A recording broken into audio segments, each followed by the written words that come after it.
Recording in progress. Joe, I can see it in your eyes. You're not happy with me. And guess what? I don't care.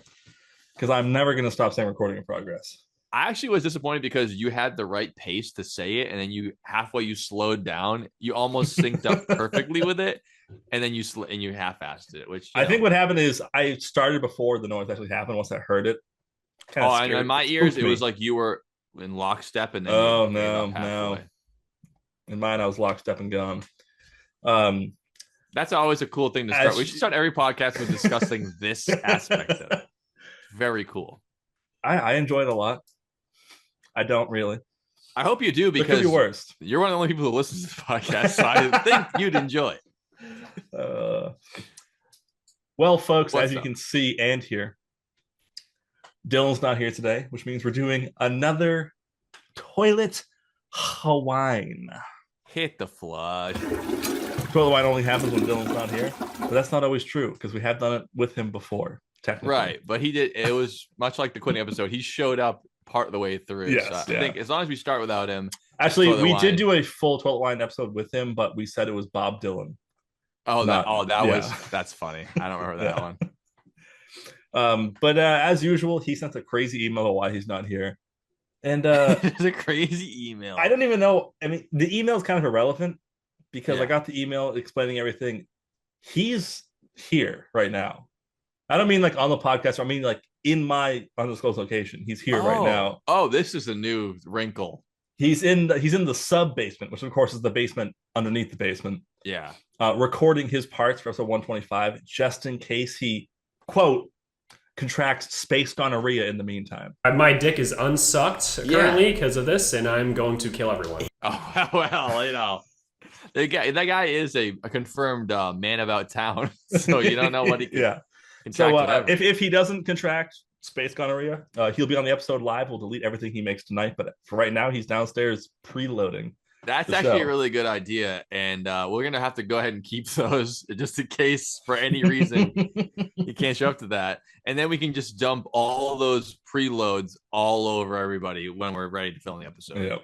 125 in person, which is becoming a more rare thing on the podcast, but still, I think it's still an integral part. Maybe we can do it like visiting my dad, where I do it like twice a year out of obligation, and I have fun. And only one person likes it. What, me? They think that even they don't like it too. Damn. Anyway, yeah, I think it'd be good to get at least one in a year that's in person. One is definitely the minimum. We gotta do at least one. Not only we've ever missed. I think two would be a decent benchmark to look for. 2 a year. Two would be good. Two would be fucking mint, kid. Fucking mint. Really good. Might not happen this year, considering it's almost over. We haven't done one yet, but we're gonna do one for sure, though, right? Yes. Maybe one over Christmas. Actually, I think we did. Is this or was that last year we did a toilet wine in person? Not that fully counts, but I don't remember. It's all last year, baby. We've been doing virtual meetings all year this year, as far as I know. Now we're in the ninth month of the year.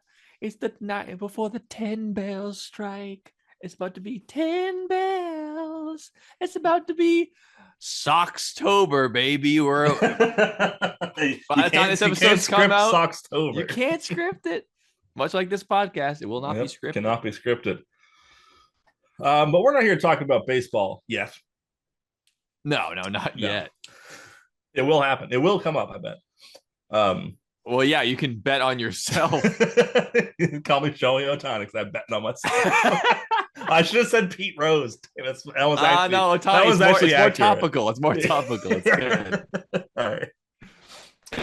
But Sean was like, they said he'll never beat in the baseball as long as he lives. And the moment he died, they go, all right, you're in. They didn't lie. It was a lifetime ban. Lifetime ban. We didn't say, it's kind of like till death do us part. Yeah, as soon as death happens, we're parted. Like the Red Sea, baby. I think you're going to say like the movie, Departed. And you can take that to the bank, brother. Joe. Anyways, I should let you talk about the content of this podcast, and that we are recording this one. We are. And we're going to talk about caves. Caves are cool. Caves are scary. Let's talk about caves. But caves are cool. Very Joe, I'm going to scary. start off just right quick. What do you just 1,500 words or less? Thoughts on what are caves? your feelings about caves? Feelings I'm about counting. caves. Caves in general, very cool, a very cool geological feature. I mean, not only are they like interesting environments on planet Earth, but they often take millions and hundreds of millions of years to form. So it's like, you know, as much as you can like dig a hole and be like, oh yeah, look, it's a little cave I made myself. Like, no, actual rock formation caves are like part of like the Earth's history and form all these weird environments and even ecosystems that you would never see anywhere else on Earth. And they really do dive into that human instinct of curiosity and like seeking out, like, I mean, you can look up in the sky and you can see all the way to light years and light years away, but if you look down, you can't see shit. Only caves can really get you into those depths of the Earth, in natural formations and all this cool stuff as a human being, with a lot of help and, you know, different tools and things like this. But that being said, I fucking hate caves. I think they're terrifying. They remind me of being trapped and dying in a little tiny box. It sounds awful. All the caves that I've been in are very tourist friendly, very lit up with lights, and they have like little ropes to walk around in, and then, you know, it's all like a little shop at the end, little gift shop. Like, it's all, that's what caves I've been in. Even those, they skeeve me out a little bit. I get a little skeeved out, but, you know, it's pretty interesting and cool. Every cave that I'm going to talk about today, I would not go in. I hate the idea of it. And I don't want to go too much into it, but generally caves, terrifying. Like I talked to you briefly before the podcast, Dylan might be scared of demons and ghosts and fucking, you know, surprise diseases that 1 in 20 million people get. I'm not afraid of any of that shit. Caves, I'm fucking scared of. And you cannot get me into any of these caves where I'm going to talk about. I don't know about your caves, but any caves I'm talking about today, I ain't going. I don't even really want to look at them from the outside, but I definitely ain't going in. Fuck you. Dark, claustrophobic, death traps. And you know why humans don't do very well in there? We're not meant for it, baby. I'm not a bat. I'm not a fucking spider. I'm supposed to live in the fucking savannah. We weren't born in the darkness. We simply adapted to it. I simply adopted the dark, and I can't survive in it. And what's going to break first, my spirit or my body? How about both? All at the same time. Yes, exactly. That's my thoughts on caves. Talk about BOGO. Talk about BOGO, yes. Terrifying nightmare. I have nightmares of being trapped in caves quite often. Enough that it's last night I had a nightmare that the Red Sox were playing the Yankees, and the Yankees were getting all the calls, and it was fucking up the Red Sox game. And I literally woke up mad this morning. I guess you can't script your dreams.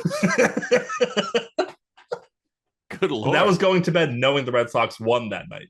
Wow, imagine if you didn't know what could have possibly happened. That's terrifying. What are your thoughts on caves? We're not here to talk about baseball yet. Mostly the same thing. I'm not as scared of them. I've definitely been in some deeper one than you. And I'm talking about caves here, by the way. Okay, let's keep it rated M, as we usually do. M for manslaughter. Man's laughter. Did you see that? Have you seen the new Naked Gun yet? I actually want to see it. I do really want to see it, though. That clip is so good. It's like, you did 20 years for man's laughter. Who's laughing now? Oh yeah. When you start hearing like Stav say it's a good movie, I'm like, yeah, I'm gonna have to watch it. Are like, it might actually be good. It doesn't be shit because every comedy sequel ever made has been bad, besides Austin Powers and maybe The Naked Gun 2, which I've never seen. You haven't seen all the original Naked Guns? All right, yeah. Oh no, I've only seen the first one. Anyways, caves. Bad call. Yeah, I would go into a lot of caves that you would not go into. They'd have to. I mean, not on my own. Definitely with a tour group, but I do like. I mean, you should always have a team. These solo people are crazy. I would definitely do like Western United States, like big cave tours for sure. Oh, nice. It'd be really cool. I wouldn't do that. I would be a little on edge the entire time, but I think I that's wouldn't part do of the it. appeal, though. I think that people aren't 100% comfortable being in the caves. They're kind of fascinated by Yeah. the curiosity and the It's like danger of going it. on a roller coaster where it's like a little bit of an adrenaline Yeah, boost. I mean, it definitely is. It's not just like they're like, oh, I just really want to know about like geology. Like that's part of it, but it's mostly like the thrill of like squeezing through the and then seeing parts of the world that no one's ever seen. Like that, it's an adrenaline Yeah. rush. And when I was watching all those stories about people in caves, it's like it's clearly these people are the deeper and more dangerous the cave. These people are like psychos. Like they really Yeah. dedicate their life to like They're looking to they got to feel something some way. yeah, they would like in another life they would like play Russian roulette and stuff. Like that's the kind of thrill they're looking for, and that's Yeah. beyond me, man. No, thank you. The only Russian roulette I want to play is me and Vladimir Putin. I bet it all on black. He bets it on red, and we decide who's going to be the new premier of the USSR. And it lands on green 00, Which means he still wins because the house always wins. No thanks. No, I do think caves are pretty cool. I mean, you know what? I'm gonna eat the whole thing. Don't know why I said that. Damn. I just let's talk about what a cave actually is, because I got a great definition right here. Oh, okay. Didn't know we were doing. This sounds like me back in the old days of the podcast. Let's start by defining what a cave is. Oh yeah, what let's do it, dictionary baby. defines a cave as your girlfriend's pussy? Oh, come on. That's not that kind of podcast. Oh, come on, Joe. All right. Well, I got to write another fake definition now. Is that what I was gonna... No. I'm sorry. I was going to say that a cave is a large underground chamber, typically of natural origin, which I don't like that part of the definition. If it's man-made, that's not a fucking cave to me. I get you. Yeah, because if it's more of like a tunnel or some kind of basement or whatever. It's obviously if you dig it out, it's not a cave. And caves usually it's not like a dirt hole. A cave is a rock structure. Stone. It's all like worn down millions of years by some form of water, usually. Yeah, usually water. Water. That's a real cave. Of course, there's also a man cave. It's slightly different. My entire house is a man cave. But man caves are still formed by years and years of wearing something down, and that's your wife's dignity until she lets you have a whole section of the house. And wearing down his sense of manhood until he you know when we did an addition on the house, we had to put a basement under it. You can get that part. That's the man cave. I hope I didn't you mean the spoil part one with of the the hot water caves you heater in it? picked. Yeah. There's insulation on it, right? I think one of the caves would be your basement. It's all stone walls. Not naturally formed, but no natural light. It's impossible to survive down there on your own. Yeah, you have to decompress as you go up the stairs, or the nitrogen poisoning will happen. I'm glad you brought that up. That reminds me of one of the scariest parts about caves. Yeah, you don't know what's in there. Like, it could be like just all the bats, spiders, whatever. No, you don't know what fucking gas is in there. Yeah, much more dangerous than the animals are. Imagine, the gases. like you jump into the water, and your bathing suit like puffs up because air gets stuck in there going under. That never happens to me because my dick's so big, but I've heard it happens to some people. I thought it never happened to you because you never go in water. Stop telling people I'm an immortal witch who can only die if I touch hot water. You're the scariest witch of them all. That's why every time I shower, I turn the shower on and then I walk in there and I put deodorant over my whole body so you can't tell I didn't go in. The ultimate never nude. It's just, anyways. I started to buy deodorant every week because I had to cover every inch of my body in Old Spice, and then I used that foam spray. It's called dry shampoo. The dry shampoo. Yeah, I use that. Wow, what's it like putting dry shampoo on your balls? Oh no, I don't. I just put the deodorant on my balls. Okay, yeah. Yeah, caves are like that. Shit gets trapped down there all the time. They're like that, huh? This is gonna be a fun one. You never know. They're all fun. Oh yeah. I just mean in particular. Let me never know what let me get excited there. for this. There's a famous, very famous. They've been doing for hundreds of years called the fire test. It's never go into a cave without a fire test, where you light a stick on fire. So burn like basically a torch. If the stick can't breathe, neither can you. Really good. You reach the stick in even just 4 or 5 feet. You move it around. You go up. You remember, some gases are heavier than air. You gotta put go it down. There's a video I saw earlier today when I was looking up to it. Guy, he goes all around up top, no problem. The second it's a foot from the ground, the flame's gone. Oh, Just so no completely oxygen gone. there There's at no all. oxygen down there. Ooh, There's that's scary. something else in there. Whether the gas is poisonous or not doesn't matter. It's that you can't fucking breathe it anyways. Yeah. That's You won't be fucked. there long enough to get poisoned. Yeah. Yeah. Even just that aspect of it. If we did the thing, we walk to the cave, the guy does the flame test, and then it goes out. I go, "You guys going to go to the diner?" I don't even want to be like, near I'm not this. going in there. What if I accidentally sit down and die in the first 10 feet of the cave? I die like a bitch. I didn't even go in yet. Yeah, They're and then this fine. is why so many caves I haven't even been explored yet, because anything that requires like bulky PPE, well, now there's a lot of caves that you need to be fucking thin as a rail to get into anyways, which are the terrifying ones. Yeah. You can't even get through with your body. There's no way you can get through with all kinds of equipment and everything you need to actually enter the cave. I mean, one of the caves that I'll talk about later. Explored caves are the ones that, you know, they have room to stand in and like you can walk around and like a normal person. A lot of crawling. Normal people can get in, which is terrifying. I mean, there's different levels of cave exploration. I feel like there's the science-y, let's go research stuff where it's like, hey, there's a cave that, you know, there's some squatting down, but you can get in here, we can bring lights, we can it's uncomfortable, but it's not like an expert level, you know, then there's the I can't through. stand up for the next 3 hours, but I'm going to get through this thing. By the way, I have no idea where this goes. It could be a dead end. Yeah, that is the kind of cave where you can just electrocute me in the chair. I'm not going in there, so you can just yeah.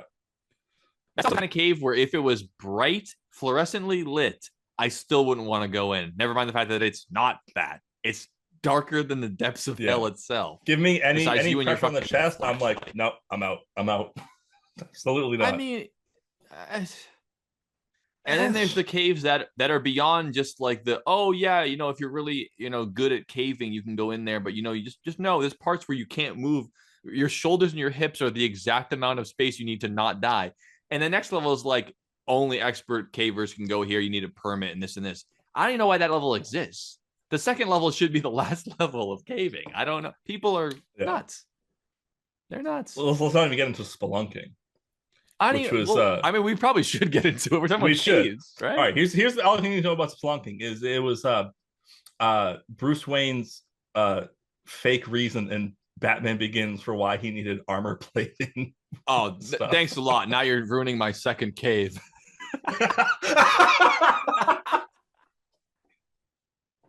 I didn't know Bruce Wayne would come into this. In that movie when he's asking Morgan Freeman for all this special armor, he goes, "What do you need this for?" He goes, "Spelunking." He goes, "Oh yeah," he goes, "Yeah, you know, cave diving." He goes, "Yeah."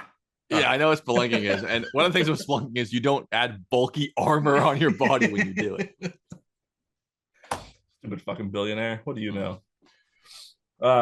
He just goes, "What's this for?" He's like, I forget what your job title is. Do I pay you to ask me questions? I can't remember. No, but your father did. Lucius is always on his ass and shit like that. That's why he kept him around. Yeah. He basically had two gay dads, and it was an old white British man and an old black genius, and those are his real parents. After the Wayne, he even adopted a boy from the circus. Yes, he did. The first of his adopted sons, which he had many. And one of them was actually his real son. But we can't get into that. We're doing that on the much anticipated let's get into this episode of Toilet Wine that we've been putting off for so long. It'll happen. Let's get into this because Joe, I know you know this without having to look it up. Yeah. What's the difference between a stalagmite and a stalactite? Well, the thing about stalagmites and stalactites is I always forget which one's which. And not only that, I'll give you a hint. T. No, don't give me a hint because I already know the answer because today I know. But I'm telling you, before today, I had forgot once more. Yep. And I remember the rhyme is like a stalactite, well, might do this, but stalagmite won't. And I'm like, that's not a good rhyme at all. It just makes me think that they're both there. A stalagmite is grows up from the bottom, and a stalactite grows down from the ceiling, is what I believe it is. Yes. Yeah. And I only know, like I said, I only know that. I've learned it probably 20 times, but I now know today again because I learned about it for the research of the episode. But yeah, if I remember correctly, they're like mineral deposits from dripping water. That's all it is. It's what's left when the water's gone. That's exactly what it is. Grows over millions, hundreds of thousands, millions. Yeah, for the stalactites, it's collecting on the the minerals before it drops in the stalagmites. It's gathering as the drop hits it. So yeah, it takes millions of years, but add a couple of grains of salt on top of a pile every day for a million years, and you have a fucking mountain out of it. Make a drizzle castle at the beach. Make a drizzle castle on my beach, if you don't mind. Life's a beach. Let's drizzle all over it. Yeah. Hal's drizzle castle. Hal's dribbling castle. Sophie, look at this. Yeah, we saw it earlier. No, Sophie, look, it looks like mud. Right. Yeah. Hal, there's there's like a really big war going on up there. You've been called to Sophie, watch this. Yeah, look at this though. Calcifer. Hey, look at this. Calcifer, are you seeing this? Then it's it's Hal making breakfast and he does the Salt Bay thing.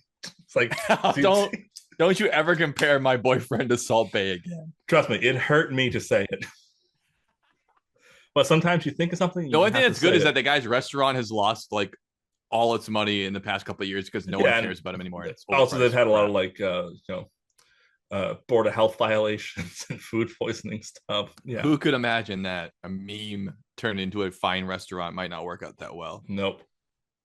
Well, that's pretty cool. So yeah, so we already established what caves are: stalagmites, stalactites, stalactite spaces that are in there. What else do we need to establish, or should we start getting into our? I think we should start getting into some caves. I think so. I think you should go first too. I'll go first. I'm going to talk about and I won't talk about Bruce Wayne spelunking. I guess now. Don't worry, you can talk about that one all you want when it's your turn. Please go right ahead. I'm all ears. And so are the listeners and viewers. And I'm doing it the opposite way. I'm going to talk about one of the first caves I ever heard about. I believe, if I remember correctly, it was probably like 4th grade when I saw it in like a book at school. Book of Caves. The Book of Caves. Yeah. And we don't have to travel too far from our undisclosed locations to well, you're about to disclose them. We don't have to travel too far, only about 1.75 miles. Not longer than that. Because we're going down to Kentucky. Are you from Kentucky? Because your cave is Dan Watton. I'm talking about Mammoth Cave at a Mammoth Cave National Park. And why do they call it that? Because it's voiced by Ray Romano. Hey, do you remember your flashlights? Debbie, my cave. Please remember your flashlights. I can never get in between Kermit and Ray enough to get in there. If you're getting to Kermit though, you're pretty close. Yeah, it's more Kermit than not, but it's less. It's more Kermit than not. It's less Italian American than it is Kermit. Yeah, but no, Mammoth Cave is fucking huge. Not only is it a cave where you can not only can you stand up, it's mammoth it's size. Really fucking tall. It's fucking huge. Not to mention, it's not just tall. That's the first thing you think of. Like, it's a tall cave. It's over 400 miles of network. Whoa. Underground. That's nuts. Terrifying. Even the fact that we know that's terrifying, that doesn't mean someone has seen that mark to be like, it's at least this big. Yeah, it's at least this far. It could go more, but maybe they're smart enough to go. We're not going in there. Not to mention, because it's part of a national park, you can't sneak through it. It's like tours only. They watch it pretty well. Yeah. And it's been known about for a really long time. Yeah. It's think about late 1800s America. What is there to do? Fucking nothing. Except baseball had already been invented. You didn't even let me answer. So if you live in the middle of my favorite town, bumfuck Kentucky, you just go walking around, all of a sudden you go, hey, what's this giant opening in the ground? And you discover Mammoth Cave in 1887. Wow. People didn't know. I would hearken a guess that someone might have discovered it before then. I don't know for sure. I don't know what you're talking about. We're talking about America. I think someone might have found it first, but this is the first recorded finding of it by a white settler, I would say. Probably. Yeah. Even that, first recorded. I'm sure there were plenty of rednecks back then. Found it, yeah. That were just like, that's the cave. We discovered a new cave, and they walk in, and it's just 20 skeletons. Like, wow, we're the first ones to ever discover this. Amazing. Look at this. Look at all these goodies out of here. Is that a hole? Great. Throw these They're just doing 3-pointers with skulls. Like, I'm the first one to ever find it. They're going Lawrence Bird. Yeah, because there's no nicknames yet. I had beer in my mouth, but I would have laughed at that Lawrence Bird. That's good stuff. Oh, good old Lawrence Bird. Yeah, so they discovered it back then, which is a long time ago, because cave discovery has exploded in the past 50 so years, when the technology's gotten way easier to do this kind of thing. I mean, we're talking about like lanterns and fucking cloth and shit. Like, that's not really good. The ropes aren't like nylon, and you don't have all the carabiners and all the good shit you need to really get caving. I'm sure there were a lot of people that died in caves unreported. Oh, definitely. Back in the day. It's like, I was talking about the time where it's like fucking put a candle in a box on your head. You go down there like, yeah. Well, even crazier than that, like early mining helmets with the light, it wasn't just a candle. I mean, it was at one point. The gas valve. But eventually, no, before it was gas, it was this crazy thing. They poured, they had these like special, I mean, they look like rocks. It's obviously like a chemical powder. They pour in, and they put water in it, and it reacts with the water and makes that activates it. It makes that's what makes creepy. And then it makes a flame, and there's one little opening, so the flame comes with the opening and goes up. Small flame, like not super hot. So you have an active flame, chemical reaction active flame on your head, right next to your brain. Going to get black lung down in the mines. Fucking crazy. I mean, obviously, we would be remiss not to mention that most all caving in history has been to go get stuff out of the cave and make money. It's mostly mining. The ones I'm talking about are more like exploring. Otherwise, we'd all be living in them if they were that great. I thought you were saying we need to mine things so we can build buildings and do the future. Like, if we didn't go in a cave and dig out coal, we'd be living in caves. Thank God for all those sick son of a bitches that decided or were forced to. Imagine if the pilgrims go over to Plymouth Rock and they go, "Where are the fucking caves? Now this was the land of opportunity." I was told I would have free housing when I got here. That means caves with limited guano, not too much guano. Very limited guano. Guano for our listeners is batshit. Mammoth Cave, like a lot of like. Really I'll use it in a sentence for you. Dom is guano crazy. I think you're talking about Wallace, who's honestly been face down for a couple weeks. That's the way he likes it, though. Yo, if I go check on him, I will get struck by a smooth criminal. But like a lot of like really large caves, it's primarily made of limestone, which is like a pretty soft rock that's easily. That's why eroded. The water can kind of, erode it away, brush it away. Time, yeah. And it's more of like a fucking Michael Bolton style rock. It's not like Judas Priest at all. It's more pure Prairie League, less Warhammer. I mean Warbringer, Demolition Hammer. If you catch my drift. Oh, you son of an onion! You got me there. You got me. But the other thing that probably scared the shit out of you in this one is, and this is going to be a pretty common principle, I think, in these cave stories, because they're made from water. Usually water in there.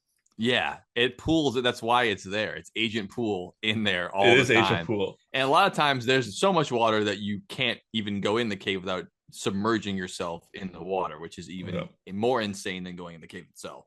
Going in a tunnel of water in a cave. Yep. And so as tourism starts to grow, they start doing river tours inside Mammoth Cave. Wow. Where there's a river in the cave. There's a river in the cave, and the cave won't grow. And it's in the bog down in the valley. How does that relate to that? But they do the riverboat tour kind of thing. Lights on. I'll tell a story later on personally. Who's gonna put money on craps? It's the riverboat tour. Mr. Putin, what would you like to bet on? I play roulette. Quite often on tours like this, they'll take you down into like people wait a lifetime for a tour like this, and they'll turn all the fucking lights off. Like, by the way, this is what it's actually like, and you realize, I'm hundreds of feet into the ground. There's no light. Another thing that they do here, which this, I kind of want to do it, but I don't think I would do it. They call them wild tours, where they basically put wetsuits on you and go, yeah, we're going to walk through the water in this. And some parts where it's just mud you're crawling through hundreds of feet under the ground. Oh, no. Not for me, man. That's fucking, even that description is like, come on. Yeah, it's no bueno. Bad news bears. It's an experience. I'll give him that. Yeah, I really want to do it. What you can do is you can cover yourself in honey and roll an anthill. That's also an experience, but I wouldn't recommend it. Yeah. Honey, I rolled the kids in an anthill. Oh, boy. And the ants are the size of a bus compared to us. Honey, I went spelunking with the kids and I forgot the oxygen tanks. 127 hours later, I'm back. 1 arm less, 2 kids less. Now I'm gonna. We put their gravestones on the bog down in the valley. Remember? Oh yeah, Joe. Do you have anything else to add about Mammoth Cave before we take our first commercial break? I think it's fascinating. I think it's cool that it's a tourist attraction, but I might check this one off my list and things I wanted to do in Kentucky. Or at least I wouldn't do the wild cave, the wild experience. You do the riverboat. I might do, but the part where they turn the tour. lights off and they're so confident lights will come back on. I go, why do we? Oh, I didn't even think about that part. I mean, they're hoping to come back. It's a whole other thing. Yeah. No thanks, dude. Oh, I just have that one little emergency back flashlight they have. Yeah, it's like doing thing with a. It's like Pee-wee when you only see his eyes when he's walking around the. Yeah, all the light. Well, it's like with the crazy kids who do the thing where half of them are dead, by the way. The old YouTubers that used to like hang off of skyscrapers and they like hold their girlfriend's hand, like lean off. It's like, I know you're strong enough to hold her, but why even turn the lights off in the cave? Like you might not be able to turn them back on. And now your fun experiences turn into a waking nightmare. And and if they turn the lights off on my riverboat tour, first of all, my hands, everyone's pockets immediately. You're seeing the people that stick up, like they balance pens and then go and like, look how fast my hands are. That's you. That's me in the pockets. And second of all, screaming uncontrollably about how scared I am. Let me out. It's like another Batman reference when Anne Hathaway is trying to get the code off the guy in The Dark Knight Rises. Maybe you don't remember this part. She beats the fuck out of him, and then all the police come in. She starts screaming, goes, "Oh my god!" Acting like she was a victim the whole time. That'd be me. I'd rob everybody and then go, "Oh Christ!" They turn the blood lights back on, and you would go, "Daddy, I do not want a boat like this." Daddy, scared me. And then my pockets look like I'm fucking Squidward after their Krabby Patties. It's just like, what the fuck are you guys? Straight to my thighs.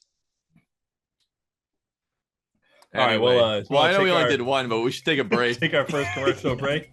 We'll see everyone after this commercial break. When you get back I'm so scared right now, dude. The Joe and Dom make as many references as possible in 1.5 hour podcast. Hey, it's better than us reading off cave facts.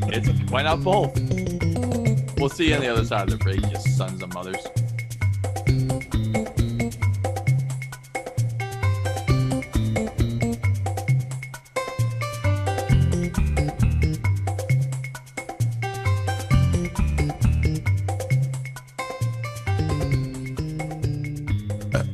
Welcome back to the toilet wine flush sound.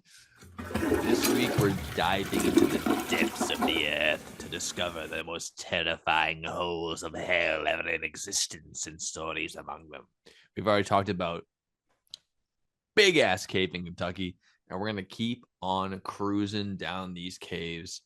And just the more I hear about, the more I'm terrified. The entire break, I was just listening to a story where people just trapped in caves. It's just so scary, dude. It happens all the time. See, that's the difference between you and me. You were listening to scary shit. I was listening to Masayoshi Takanaka playing beautiful acoustic guitar on a beach. I'm way more scared than when I started the podcast. I mean, this guy, I heard about a story of this guy. Are you going to have nightmares tonight? He bonked his head, and then they wouldn't call rescuers until he was already fully trapped in cave. Like, all right, now we'll call. It's too late. It's fucked.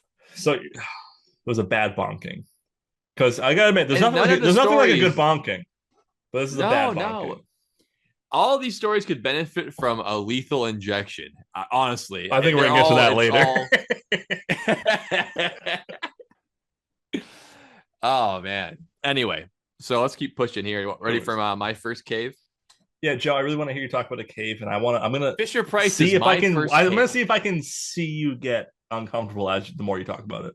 This one, actually, I was still uncomfortable. I wouldn't go, but it's not as much claustrophobic as I might think. Anyways, this one is in Vietnam. It's called Hang Son Dong. Hey, non-man-made stuff, right? Non-man-made. Are you thinking of the tunnels? How dare you? This is not man-made. It's called Han Son Dong, and it actually is not only is it not man-made, it's the largest cave in the world. The largest, even bigger than Mammoth Cave. Typical Joe, such a size queen. Come on, I'm a big size queen. And so is this cave. You gotta be pretty big to satisfy this cave. It's the largest cave in the world. So the only way to get there is from a 9-hour hike through the jungle, and then you have to go through the third biggest cave in the world to get to it. So that's I think that's pretty crazy. So there's two of the biggest caves in the world. A cave in a cave, yeah. And well, at what point? Why is it not just one really big cave? I think because there's an opening that's big enough that lets in like the air and the sunlight, where like it's like a rocky area in between. I guess you could spelunk down. Yeah, so it's almost like those rare things that it does have where it's like a lake, then there's an island space that has a lake inside of it. Yeah, where it's technically it is part of the same thing, but like the way to get there is to go through this first cave and then arrive. You can't just be naturally walking and get to it. You have to go through a cave. It opens back up. Then Okay. I think that's what it is. Yeah, from what I could tell. But this one's amazing. It's so gigantic. It has its own ecosystem. It's home to over 300 species, and 6 species in there have never been discovered except for in that cave because it's so big that it's almost like a separate environment that exists within Vietnam. That's it's like an isolated part of the country that has been species have been evolving for millions of years just in this little space, and because every different evolutionary niche is just wherever species can comfortably live. If you create a whole, it's almost like one of those like little bottle terrariums where it's like in this place it's completely isolated and then there's a full ecosystem just in here, but it's just no outside effects. It's just here. Yeah, so there's some species that they haven't. I mean, not to say they wouldn't live anywhere else, but they've only been discovered in this cave because they're just suited for this environment.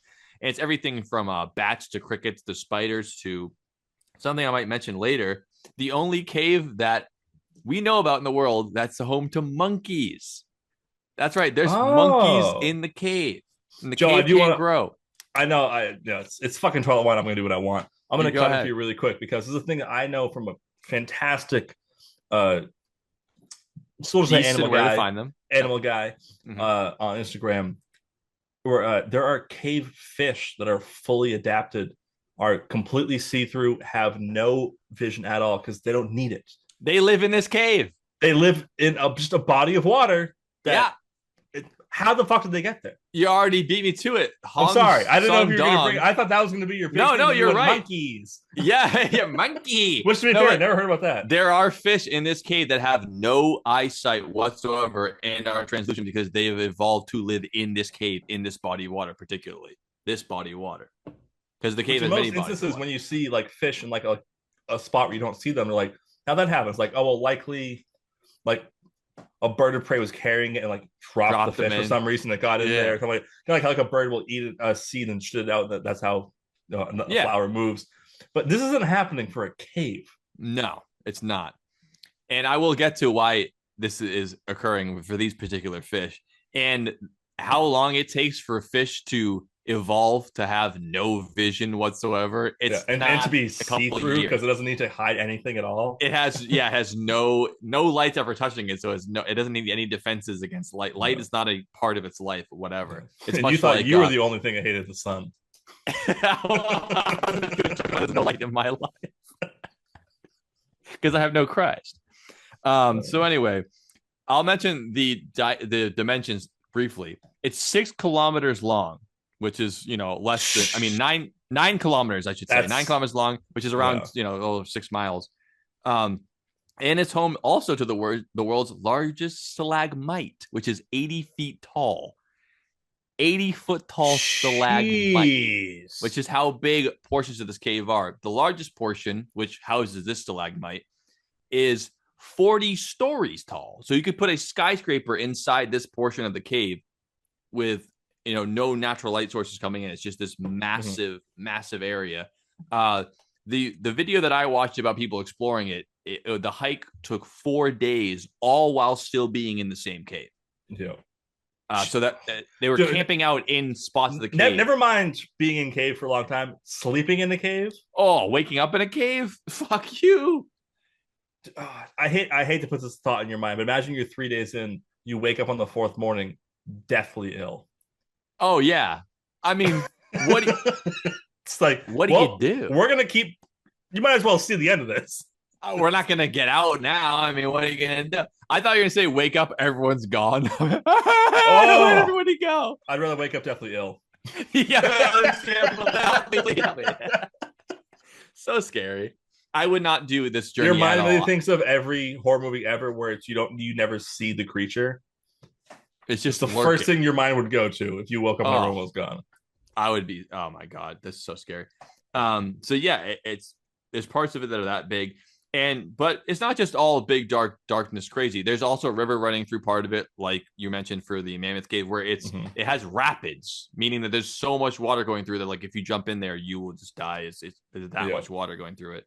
And like you mentioned earlier with caves, it's all formed from water. What happened? So what geologists and scientists have found out about this cave and how it's so big is that it was formed during the part of the world where the ocean was still over this part of Vietnam. It was ocean.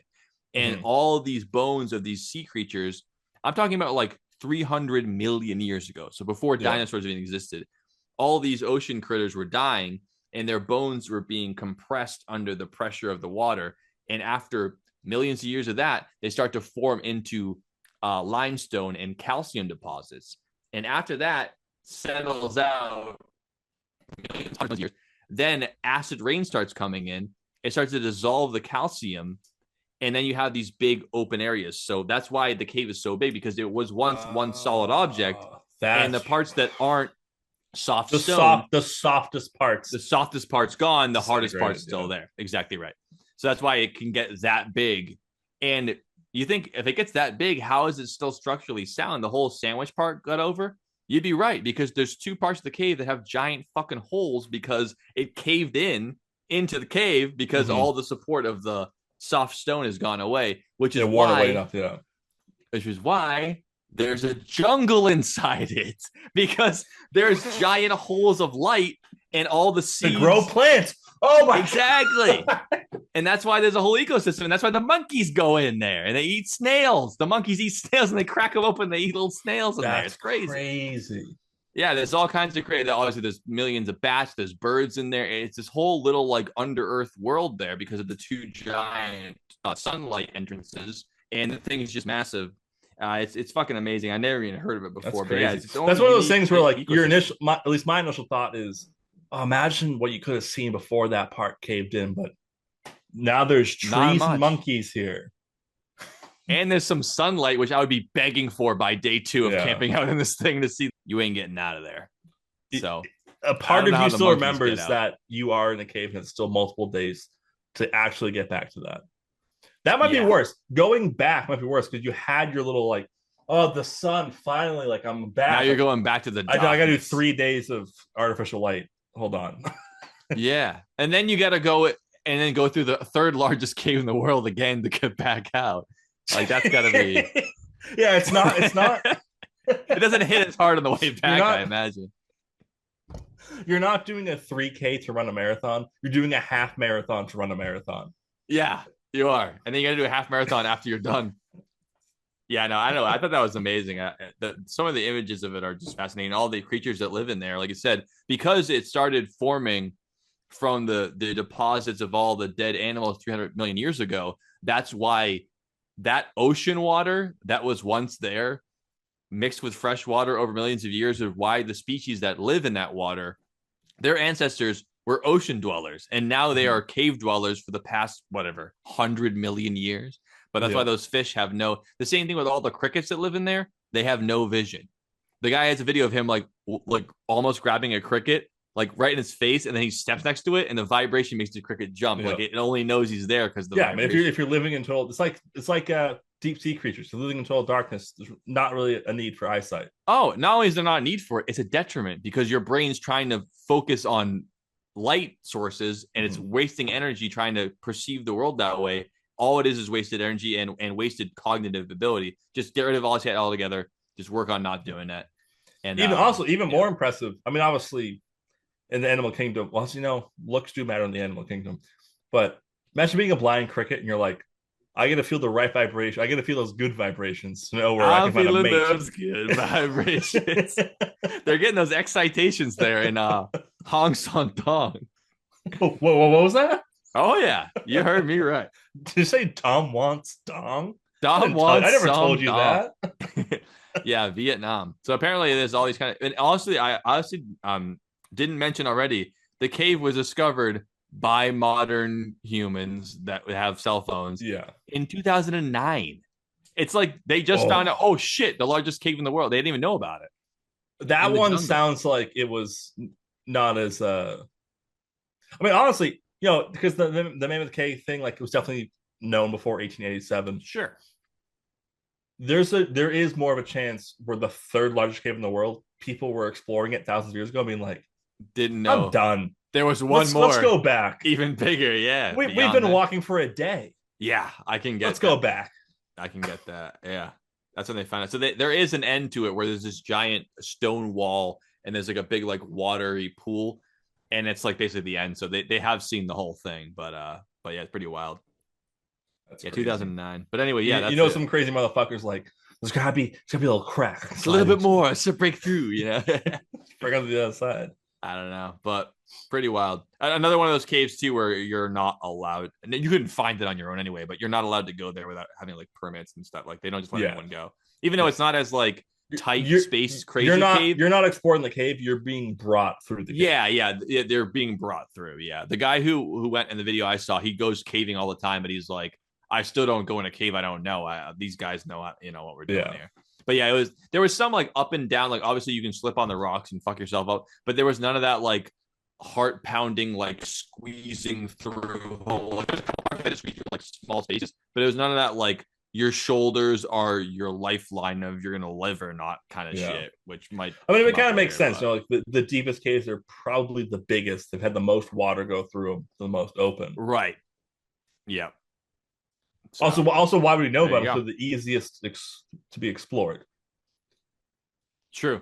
Yeah. I mean, there is a chance. It's the biggest because it's the biggest area inside, but it's not the biggest tunnel network. It's not like there's a lot of caves that are a lot bigger, like square footage wise. If you go through the tunnel network, this is the biggest, being like it's one giant 9-kilometer cave with its own ecosystem inside.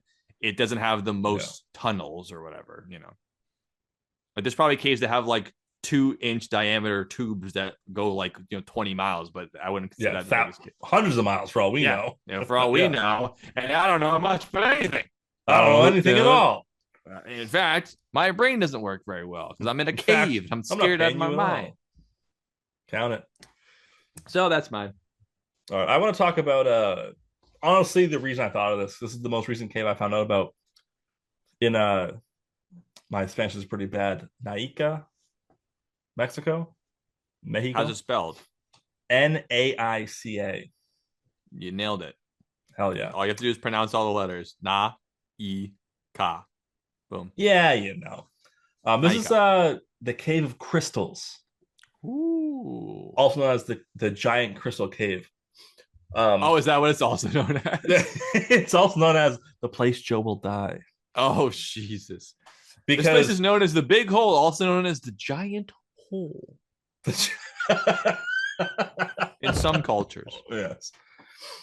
All right. This it's not a massive cave. Well, it's again this one of those things.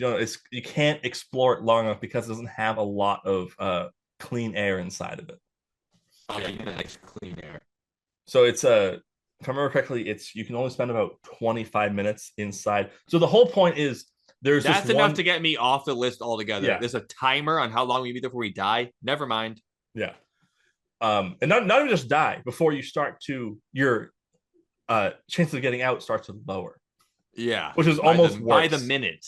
It's by second basis. I'd rather know like 25 minutes. You're there for 25 minutes. You're dead. Not No. but if you're there for 25 minutes, your chance of getting out goes from 100% to 85. Like, no, I don't like that at all.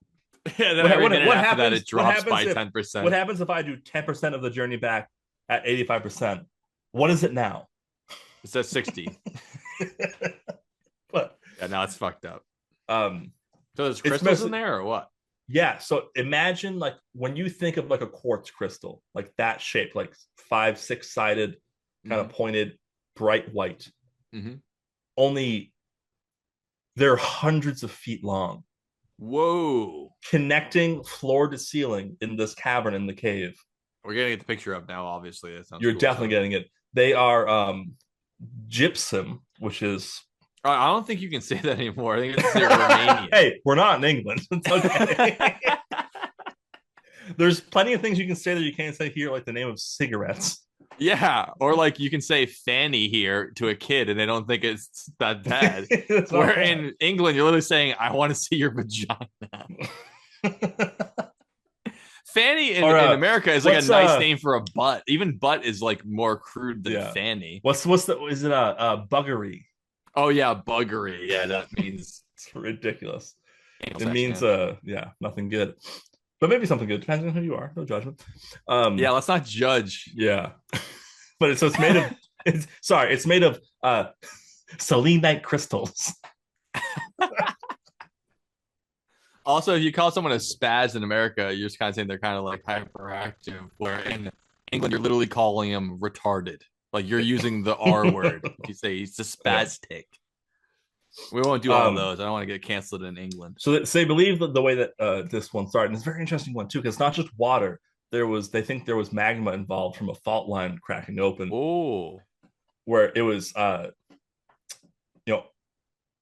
ancient, almost like biblically accurate water trapped underground. What the fuck does that mean? I don't know. I just like saying it doesn't do what actual water does. Like it can just move a whole entire ocean into such two parts. Biblically accurate water, aka wine. You can hit a rock and it becomes fucking geyser. Yeah. Biblically accurate water is very inaccurate water, but yeah, I know what you mean. It's very old, very, very ancient. Yeah, I couldn't think of the actual thing. Word. I mean, even the word you couldn't think of. Do we need another break?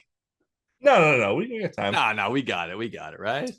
I mean you. They believe that there was the water there, fault line split, magma came out of the earth, and literally crystallized because of all that extra heat and extra chemical reaction. It's a combination between heat and the minerals that were present in just that specific spot.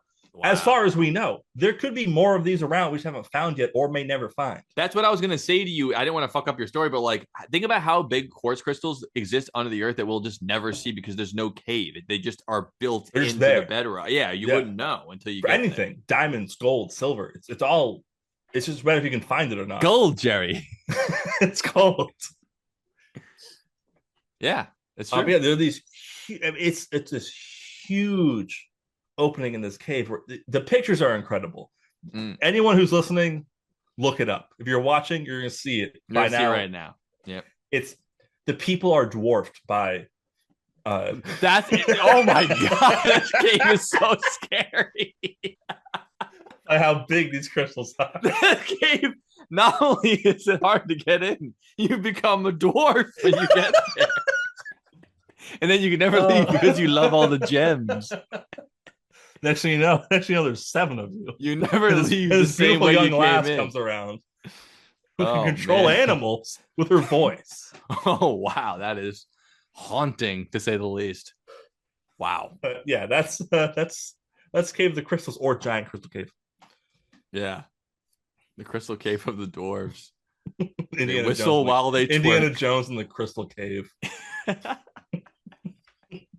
Indiana Jones and starring Shia LaBeouf, the Beef himself as Indiana Jones' illegitimate bastard son. who is not referenced in the most recent one, I think. Wouldn't know. Didn't Wouldn't watch know. it. We'll never know. We'll never find out. I wouldn't know. Instead of that, when it came out, I rewatched Transformers 1 with. Speaking of Shia LaBeouf, let's talk about more holes. My next hole on the list, that was pretty good. Come on. I'm not going to deny that. That was pretty good. Caveman is his name in the movie and book. Caveman. I mean, come on. Oh, okay. Forgot about that. Okay. We're literally talking about caves, and we got Shia LaBeouf. We're talking about hole. I mean, come on. His name's Caveman. Anyway, I was going to talk about my second one, but apparently you're very strict on what caves are, so I'll bring that one up last. Let's not spoil your story. What? So we'll bring up the one that I've been dancing around the whole time, which is the quintessential, in my mind, terrifying cave story. I've now learned about 20 more of them by watching this YouTube video during the breaks. It's terrifying the shit out of me. But half of those include scuba diving and deep water diving, which I don't think is really the same. I don't even think about those. They are caves. I'm thinking about just straight up like regular dry caves. Yeah. Which, I mean, not dry, obviously they have water in them, but like not like submerged caves. But like most of the stories, people dying in caves, they're literally like wearing a breathing mask and the whole thing, which I won't bring up in this tale. This tale is, I'm pretty sure that Dom knows this one. And I found out the thing you're talking about earlier with lethal injection did not happen. I don't know why I thought that was part of the story or what people were told. It, as far as I can tell, it did not happen as part of the story. Not in the foot. No, didn't happen. No, because the more I realized about the story, the less I think they added that to make it seem less fucked up. But here we go. The story of Nutty Putty Cave in Utah. It's called Nutty Putty Cave. How could anything ever go wrong in a place called Nutty Putty? I know, it sounds so fun. It was named after the weird deposits on the walls that the first people who named it thought looked like Silly Putty, but they called it Nutty Putty because it sounded funnier, which respect. Always respect a good punch up for the name of anything, especially a cave. So Nutty Putty Cave is a hydrothermal cave. So it has to do with the water crashing through as well as steam vents in the earth, which is the magma. Basically, very active area millions of years ago that's formed these caves. Utah County, Utah. This cave was a tourist cave, but it was very difficult in parts of it. So there was one part of the cave where you could go in if you were an experienced caver, and it was kind of like the usual. They had this one part called the Big Slide, which is a 40-foot slide where you slide down and hold onto a rope. So there was these. See, even that doesn't even sound that fun because it's. And that was like the touristy part, where you can still kind of be like, oh yeah, you can climb up the rope when you're done, whatever. But beyond that, there was two diversions in the cave, and as you hit the fourth cave here, as it were, obviously there's little like offshoots, but you'd have to go with someone who'd done it before. There's two major parts that had like these really difficult to pass areas, and because of the difficult to pass areas and people having trouble with them, they upgraded the cave to the point people were getting stuck in there and they were getting rescued. But it was like, this is an issue. We can't just have people.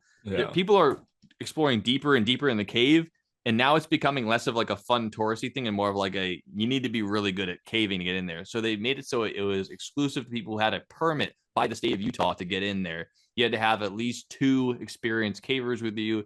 It was a whole paperwork thing. And the person in our story did get the permit because him and his brother were experienced cavers and had been caving for, I think, 10 years before this particular story. On top of this particular story, 6 years earlier, a 16-year-old boy, so, still not an adult, but, enough of a caver to be exploring in there, he was stuck in a part of the cave that we'll mention later, and he had to be rescued. After that, they had banned people from going in the cave for, I think, 10 to 12 months. Like, they basically said, like, and why ever no open one's at that going point? in.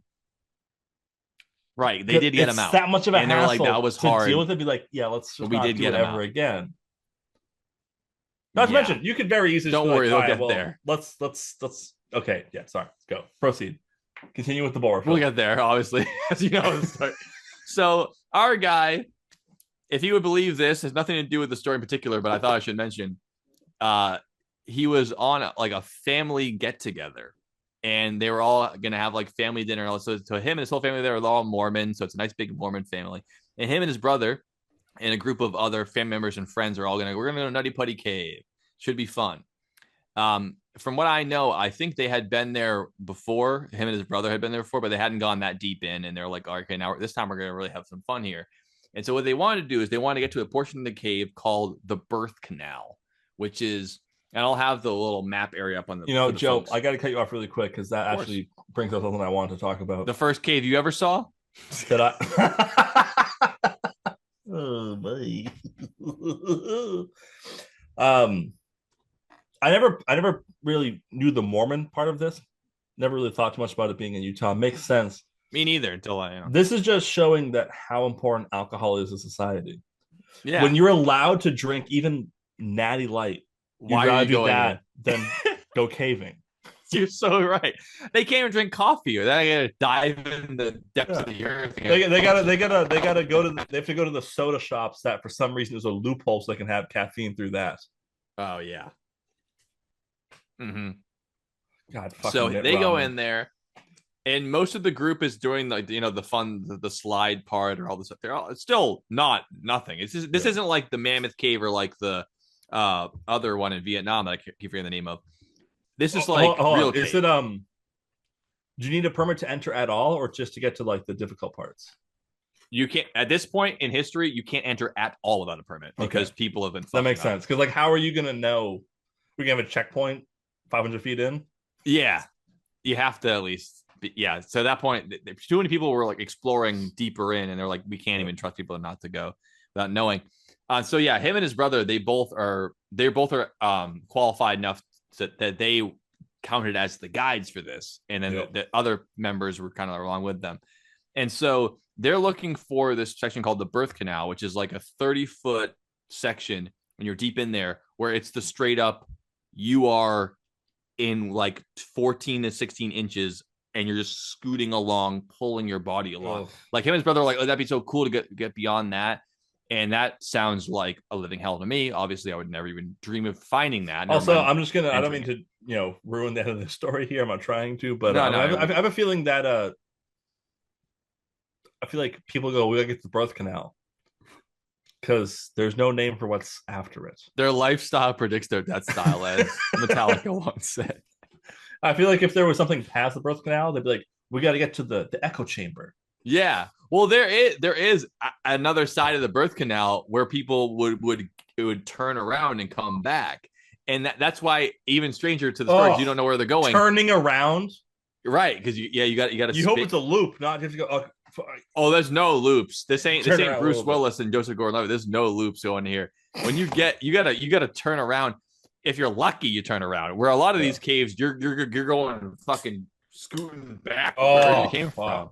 Yeah. So they're trying to find the birth canal so they can do this. But here's the thing: people who are experienced cavers have gone through the birth canal. They've turned around, they come back, so they know it's possible. It's fine. We'll do it. It's difficult. It's harrowing, obviously, but our person, John Jones, never gets the birth canal. He took a wrong turn and he goes down another part of the cave that's not the birth canal. It's a part of the cave called the corkscrew, which is even more difficult because it's as tight as the birth canal, about 12 inches top to bottom, but it has increases and decreases in elevation. So you're doing sharp up and down turns.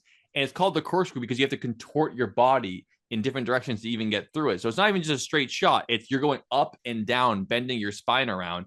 And we all know how our joints work. Your legs only bend one way. Yep. Your arms only bend one. Like you can't exactly just Mr. Fantastic yourself through the whole thing. You got to do it. And I should mention for the record that the kid who was stuck in the section of the cave earlier, who they rescued 6 years earlier, was 16 years old, 5'7", and 130 pounds. Our character, John Jones, is 6 feet tall and 200 pounds. He's going through the corkscrew. Yeah. He didn't know he's in the corkscrew. Not to mention, experienced caver. As soon as he saw the first elevation, he probably went, not in the right spot, but I can't turn around. But I got to keep going.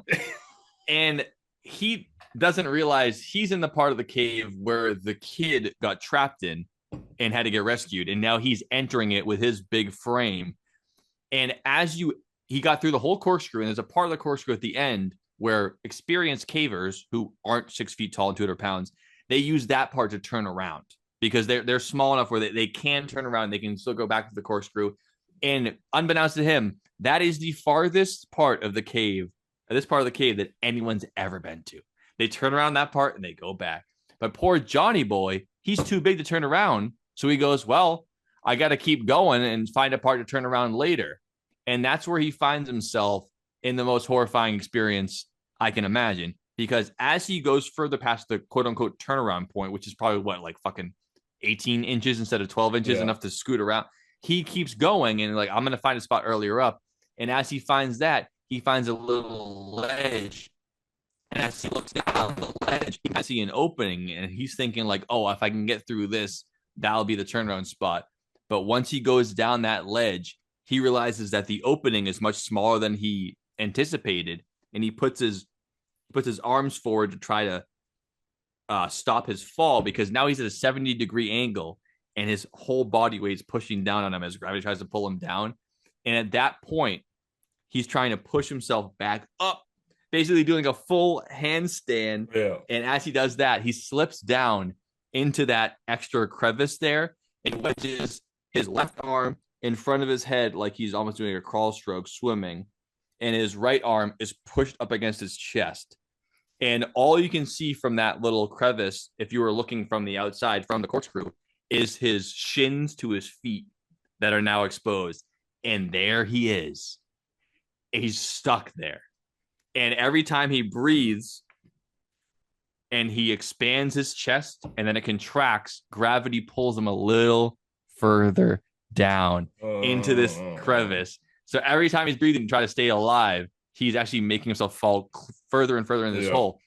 And at that point, he's been gone for quite some time. So his brother, who is also looking for the birth canal, has found it and goes, where the fuck's John? He didn't find the birth canal. He goes back up.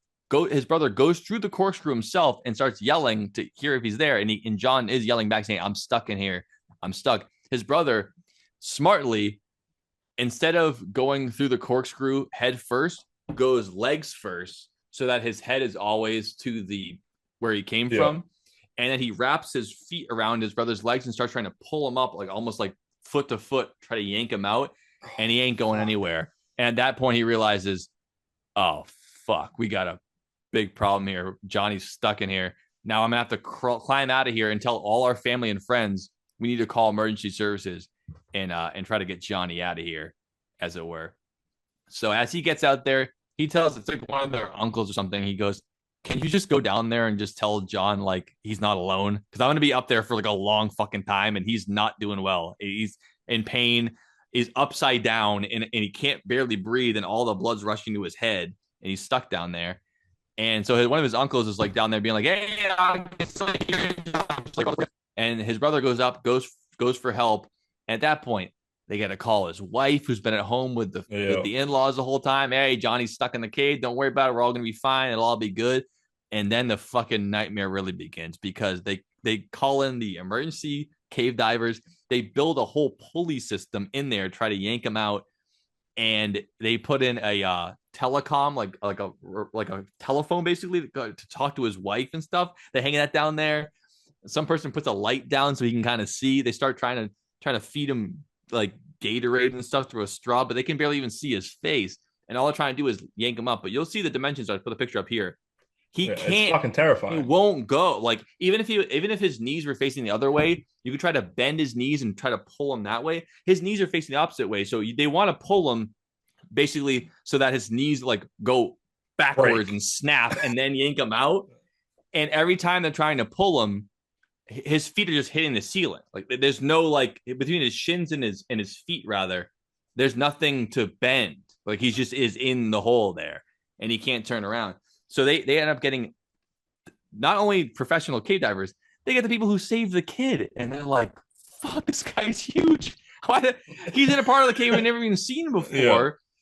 They tie a pulley to his feet after trying to yank him out multiple different ways.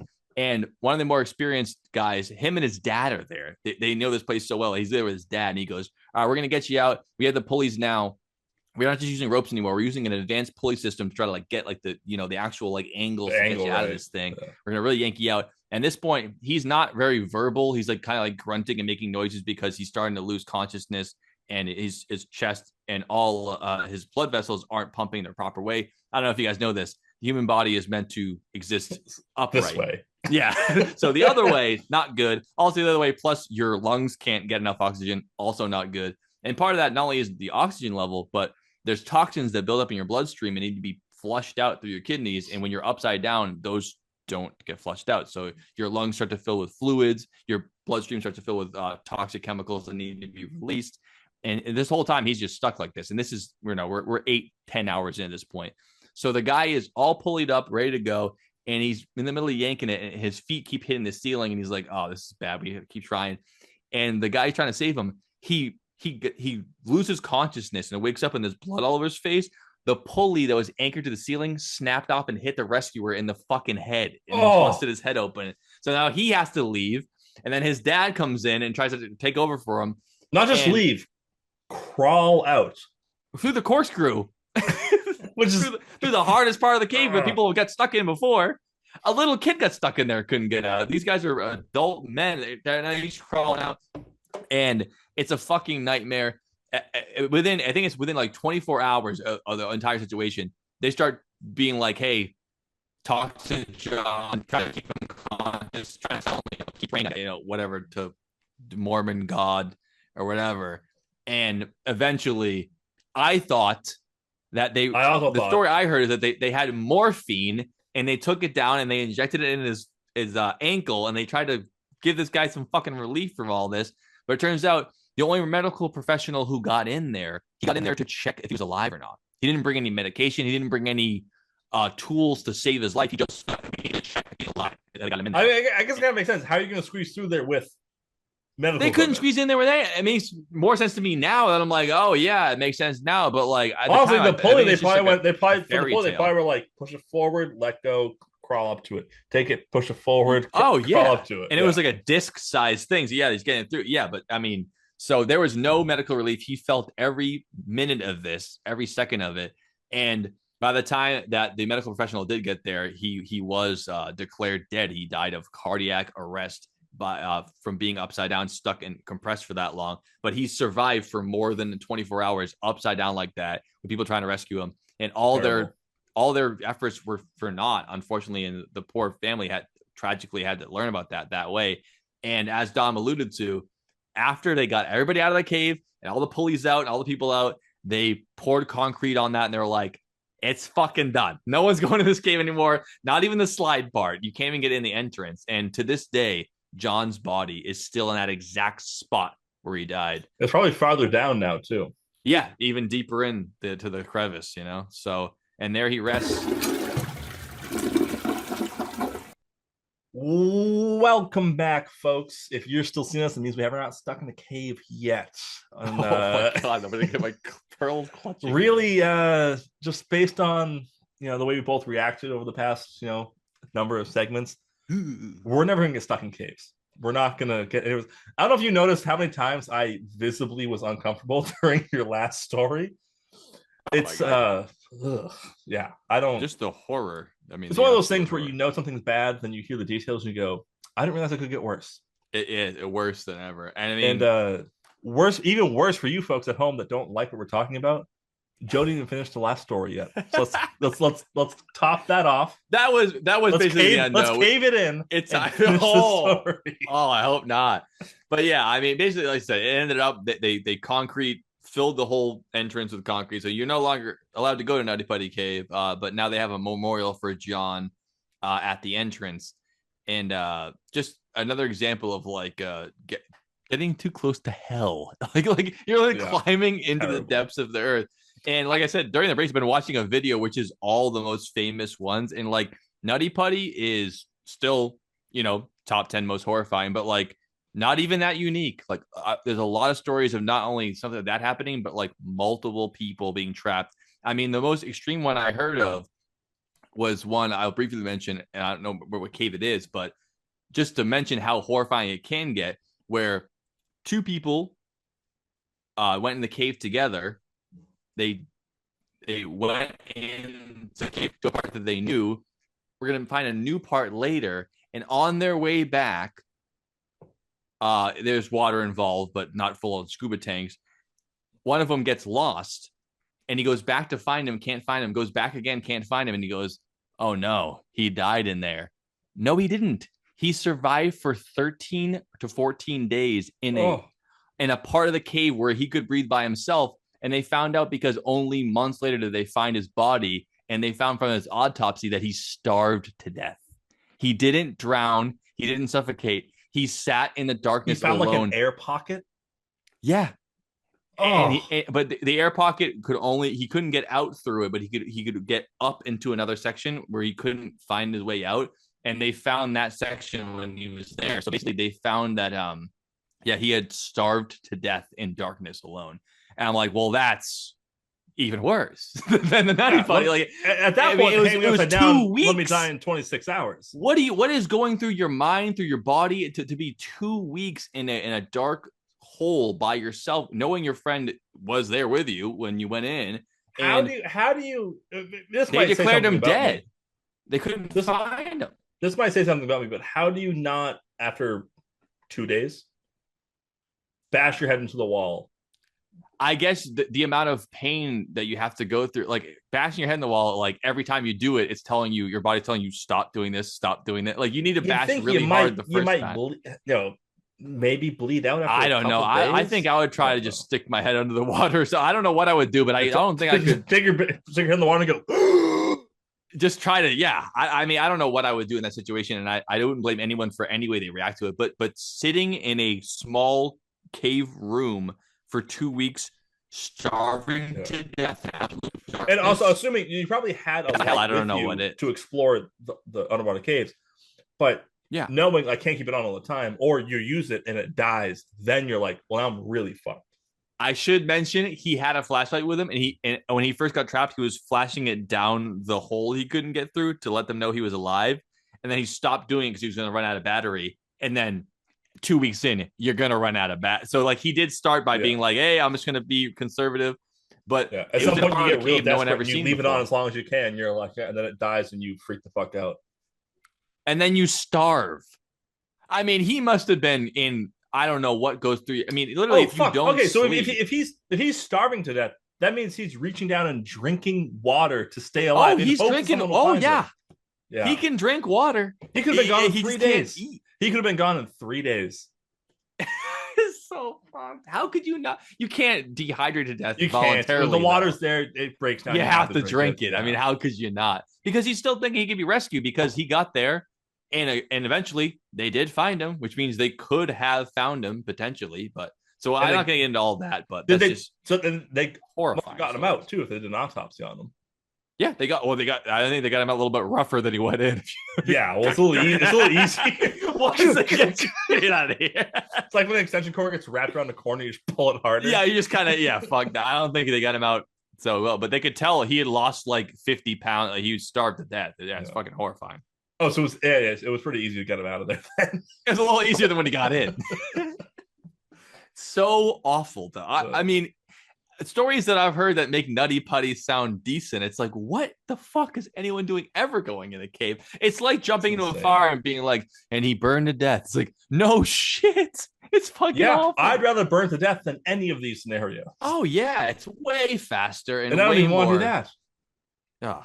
Anyway, so that's my last story about cave horror deaths. Like I said, I found out 10 more of them just today, but we're not going into that. Yeah, that's terrible. I'm going to do my last cave, which I didn't say earlier because I thought Dom was very strict on the cave rules, but I'm going to break the cave rules right now. My cave, Cheyenne Mountain Complex, the home of NORAD, United States of America, Colorado. That's right. It's a man-made cave for the defense of the nation and the powers of the Western This is the world. one that holds the Stargate, right? yeah, exactly. Stargate. This is where all the alien autopsies take place, deep beneath Cheyenne Mountain. But yeah, it's 2,000 feet under granite, which is much more dense than this limestone. Or what did you call it earlier?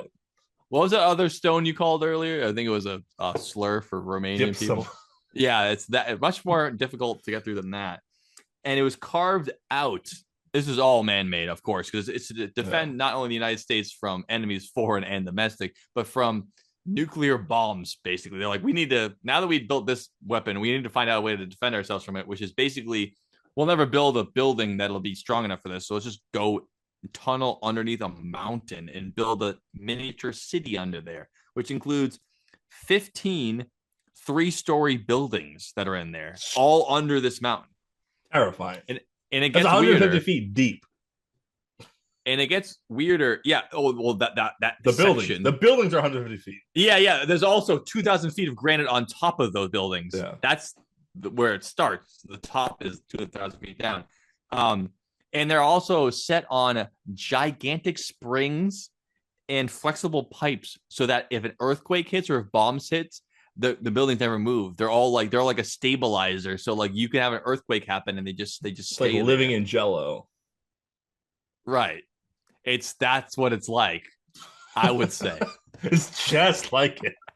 It's like living in a non-Newtonian fluid. It's like living in a non-Newtonian fluid, and Newton would be proud because it can withstand even EMP blasts, which no modern cities can do. So it's so deep in that an electromagnetic pulse at high altitudes that's never happened in the history of the world, but we know it through testing nuclear bombs, that it would basically knock out all electronic circuitry within thousands of mile radius, which is basically what we think would happen during a planned nuclear attack nowadays, where you wouldn't just start launching nukes and start bombing cities, because we know beforehand, which is it hit an EMP going, knock out all communications, and then start launching the nukes. It'd basically make you blind. It'd be like putting not to mention, it's almost been 100 years since Hiroshima.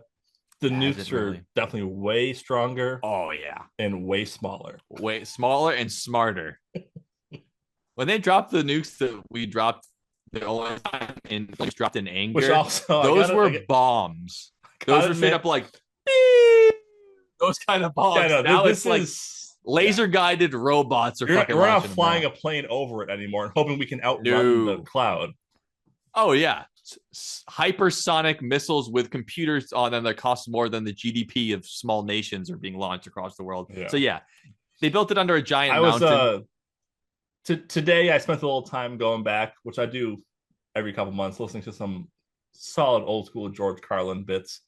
Oh, fucking legend! Every year that goes by, he's somehow more right than before. He's more relevant. I think that's the 70s, hallmark 80s, of an 90s, all-time 2000s. comic. Yeah, all-time comedian. All this entire repertoire is more relevant every day. And somehow every year that goes by, Bill Cosby's shit gets worse for whatever reason. It's like, wait, it's not he would shit on them.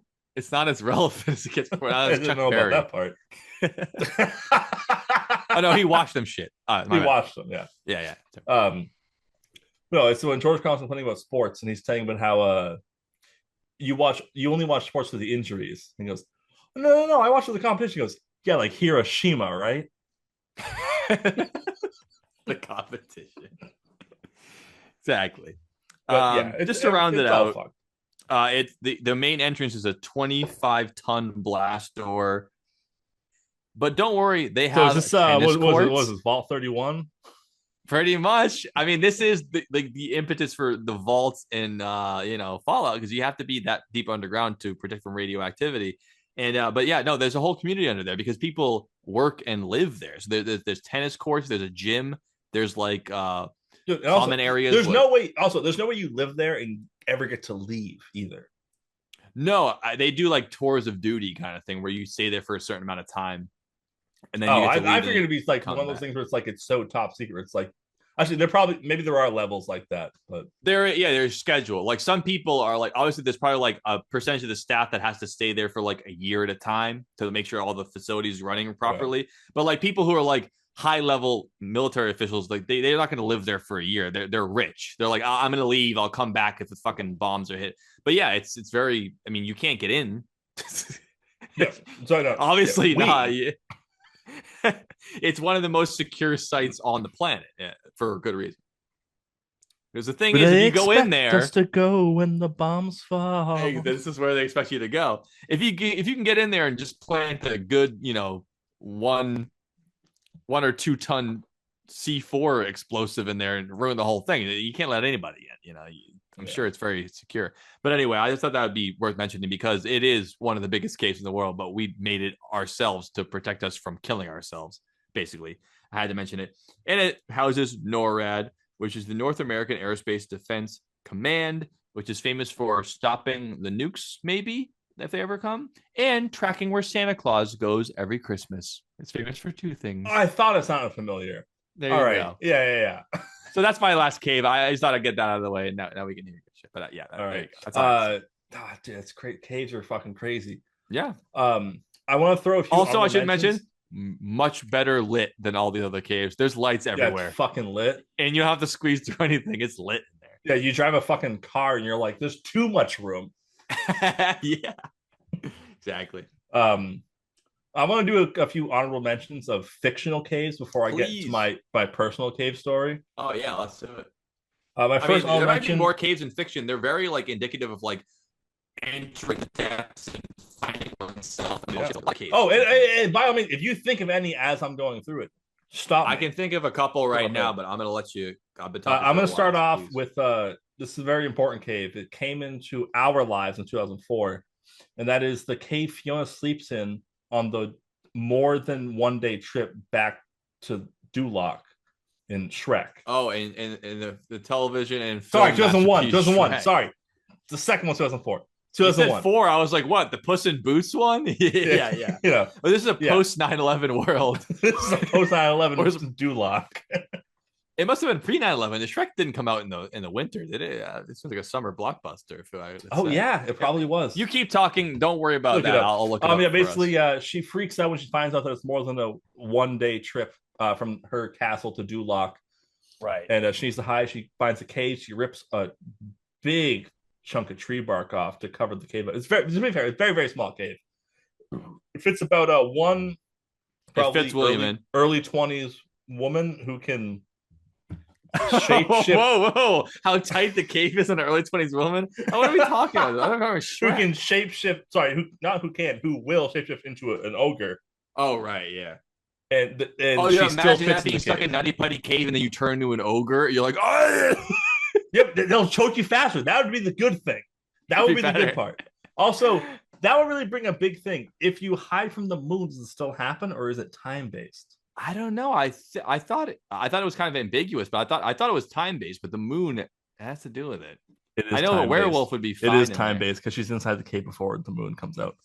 There you go. You already knew the answer. That's for you right there. I'm going to move on to my next fictional cave. I'm going to talk about. But before you do that, you should know that Shrek came out in May of 2001, which is a pre 9/11 world. It was a simpler time.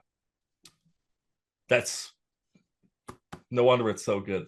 No wonder it's so good. My next cave I still laugh then. Fictional cave is this little thing called the Beaver Hollow, which is in Red Dead Redemption 2. Oh, which is not only a terrifying cave. It's you can actually find it very early in the game if you really go exploring. It's an area that's mostly occupied by inbred cannibalistic hillbillies.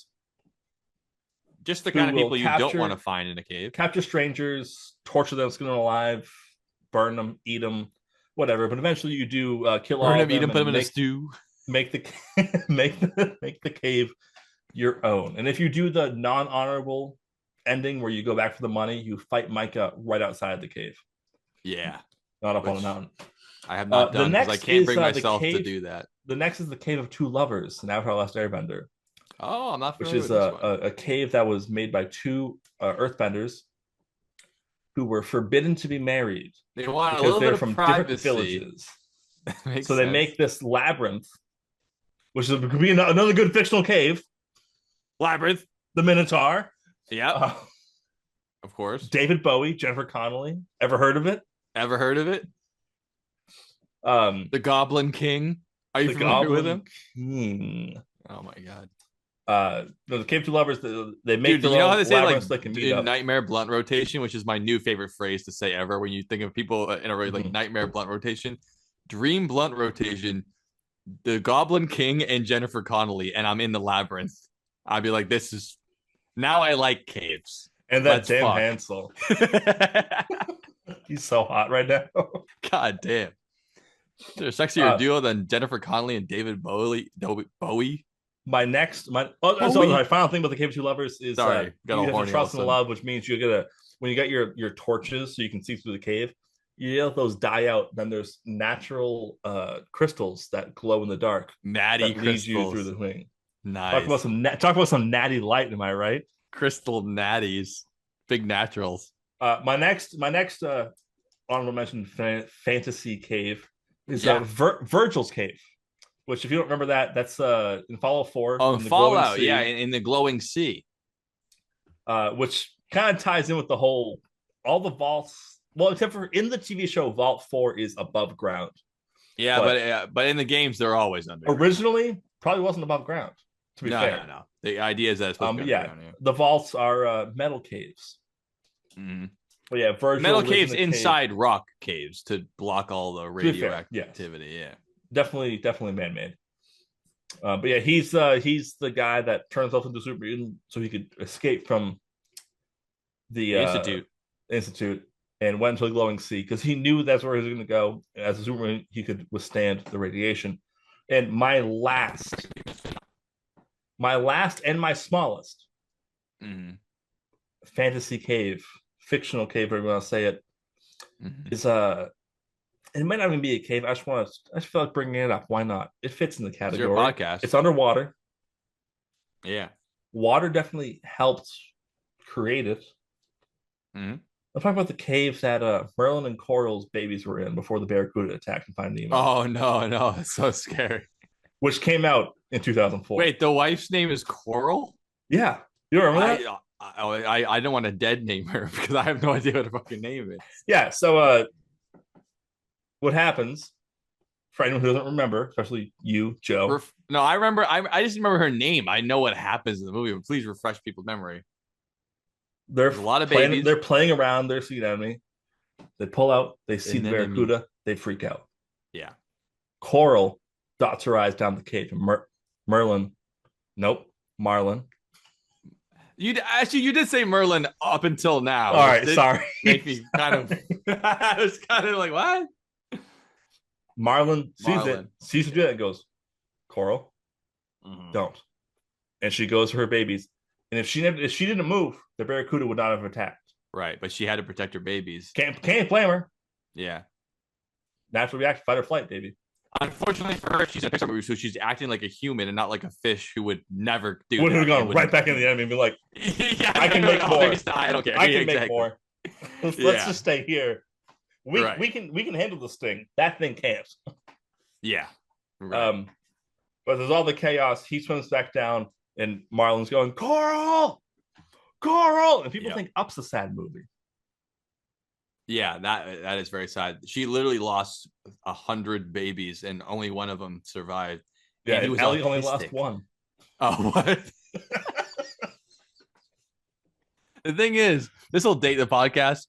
Coral ate a lot of Tylenol while she was pregnant with Marlin's baby. So, unfortunately, Nemo had one lucky fin. But Nemo is just like the rest of us. No, I think Nemo had one gifted fin. Right, yeah. It's gifted fin. What's more dangerous than Tylenol? Having an untreated fever during pregnancy. All right. Okay. I do want to talk about my personal cave story. All right. Well, let me throw a couple in here. My fancy. Oh, sorry. Yeah. Sorry. I thought we were gonna go back and forth. I'll throw one in. One of the most famous ones ever. Not even that much of a cave, but still a cave on Dagobah. When Luke is separated from Yoda, he has to go down there and he has to find Darth Vader and face him for the first time on his own. And he finds out that inside the helmet is him. It's you, Barry. It's me, Barry. It's me all along. In his mouth full of spiders. You don't get the cave. The cave. The other cave, obviously another Star Wars reference. The cave that the Gorax, they have to go in there and save her. The Goraxiasi lives in there. The Ewoks must go in the cave. Cave very fancy. You're entering the depths and you're having to, be unsafe and you can't escape. You're going into the depths of hell in many stories, which I will round out because we have limited time here before our last segment. But hold on, are you not missing two more Star Wars caves? Oh, the Minok cave on the asteroid. That's one of them. When the Millennium Falcon or it's lands actually in the not asteroid a cave. where it's actually a mouth of a giant worm. Yeah. And is there another one you're thinking of? I don't think of the Dave. I will admit. You don't say the new ones. No, not that. No. Oh, now I know what you're thinking about now. No, not that one. I'm not going to admit I could have been looking at caves and missed what you just said. You talking about the one on Hoth? No. Oh, I was talking about the one on Dagobah. There's also the cave on Hoth. The Wampa lives in there, and they stick it. So yeah, it's very mystical and fantastical to have you in a cave and to have your moment of triumph against ultimately yourself. Because that is, in real caves, as we learn from these stories, you're not fighting monsters or demons. You're fighting yourself's ability to get yourself out of the situation that you're in. And all the stories of people getting out of the caves, it's all you against yourself against the rocks. The rocks aren't fighting you. They just are there. You put yourself in the situation.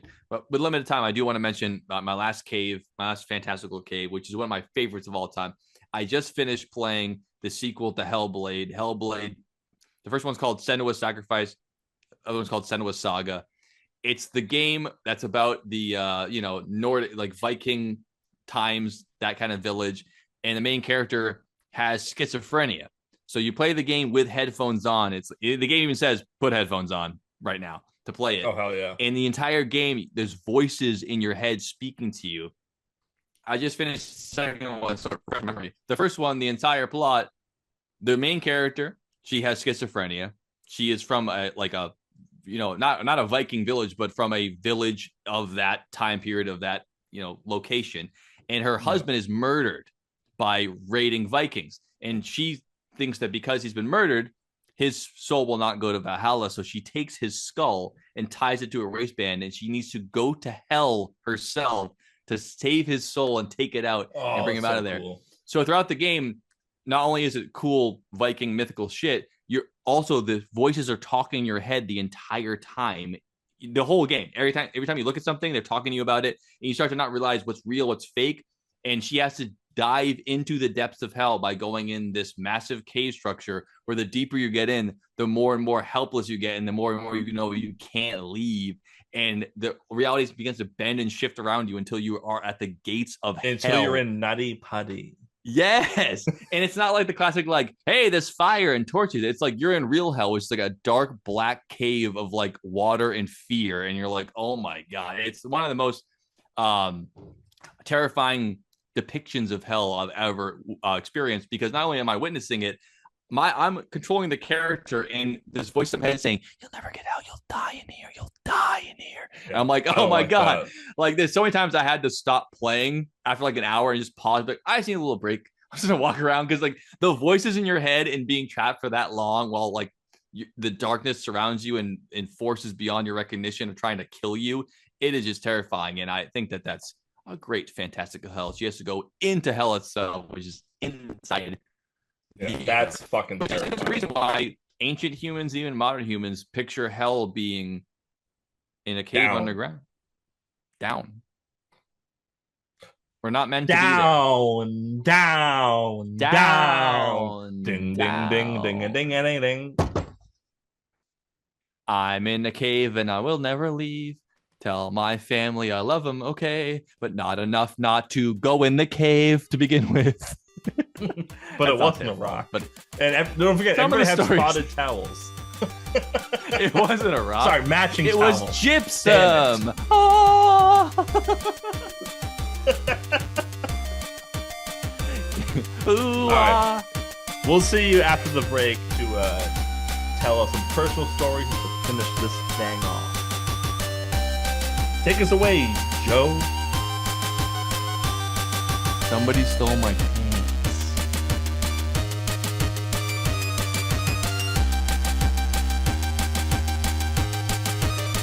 Welcome the fuck back to the Jill and Joe Basement Podcast. We're talking about witches. Yeah, the Jill and Joe Basement Podcast. Jill's here, Joe's here, Dylan's here, and so are the witches. Yeah, and well, folks, it's toilet wine. We've been talking about, honestly, something that doesn't happen very often. Things we don't like talking about. Hey. This is scary. This is the most uneasy I've been in probably any recording of the podcast ever. Listening to these stories about caves and the as great as they can be, and as more than not as terrifying as they can be. Absolutely. We've talked about some cool stuff, some scary stuff, some fictional stuff, which is also very cool. And I do have one cave story personally I want to throw in there. Please. To a place I've been to 2 times.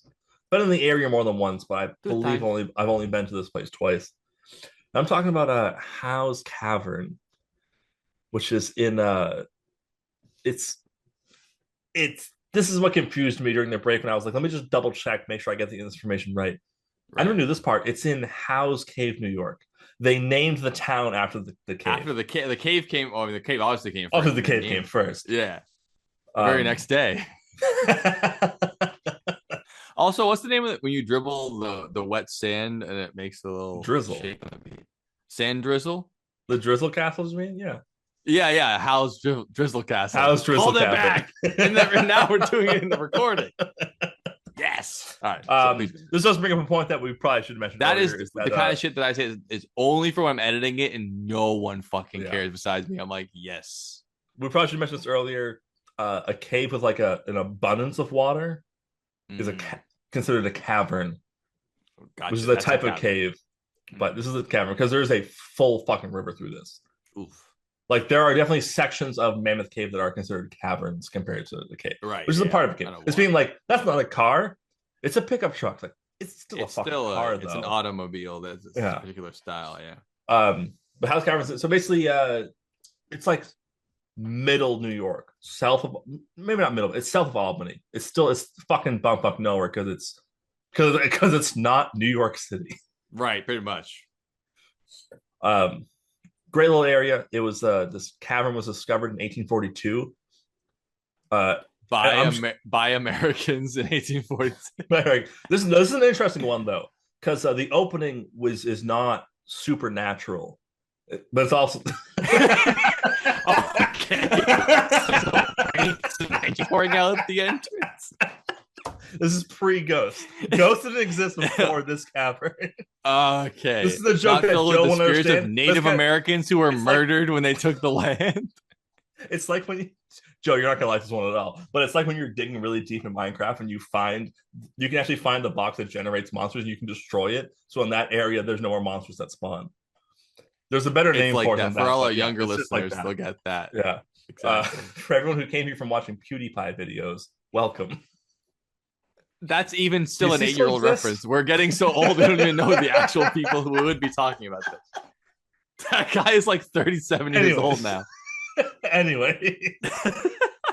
It was a land owned by a farmer, and he found this cave because he noticed that on hot summer days, his cows would like move over to one part of the property. Mm-hmm. He noticed that there was a small opening in the ground, and there was cold air coming out of there. That the cows were going there to cool down. Right, yeah, it's an indicator. So he dug it out a little bit, and him and his friend, basically just him and his friend were like, we could probably get down there, right? And they like put some ropes up and they climbed down, and they found this massive network of caves. Ooh. It's about a little over a mile. Jeez. And they kept exploring, and they kept found it was like, oh, it's safe to be down here. It's actually not that hard to get down here. You have to walk through some water, but there's plenty of those. Just seeing, honestly, 1842, there's uneducated bums. They're seeing stalactites and stalagmites for the first time in their entire lives. They don't know what limestone. They don't know what lime is, let alone limestone.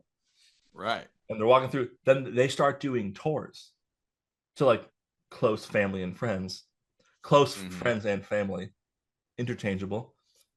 How long was the tour? Was it sort of a Gilligan's Island situation? It was, if I remember correctly, from when I did the tour and learned about the original tour, it was a go down, walk to the end, which was the easy part. Yeah.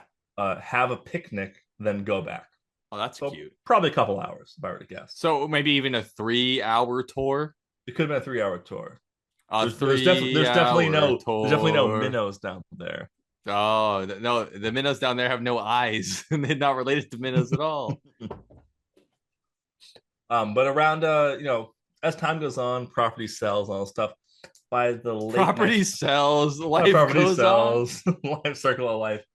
by the late 1920s, they're doing like full on like, this is a tourist destination. Yeah, now it's a destination at this point. Yeah. And even still, as time goes on and on, more property changes again. Oh.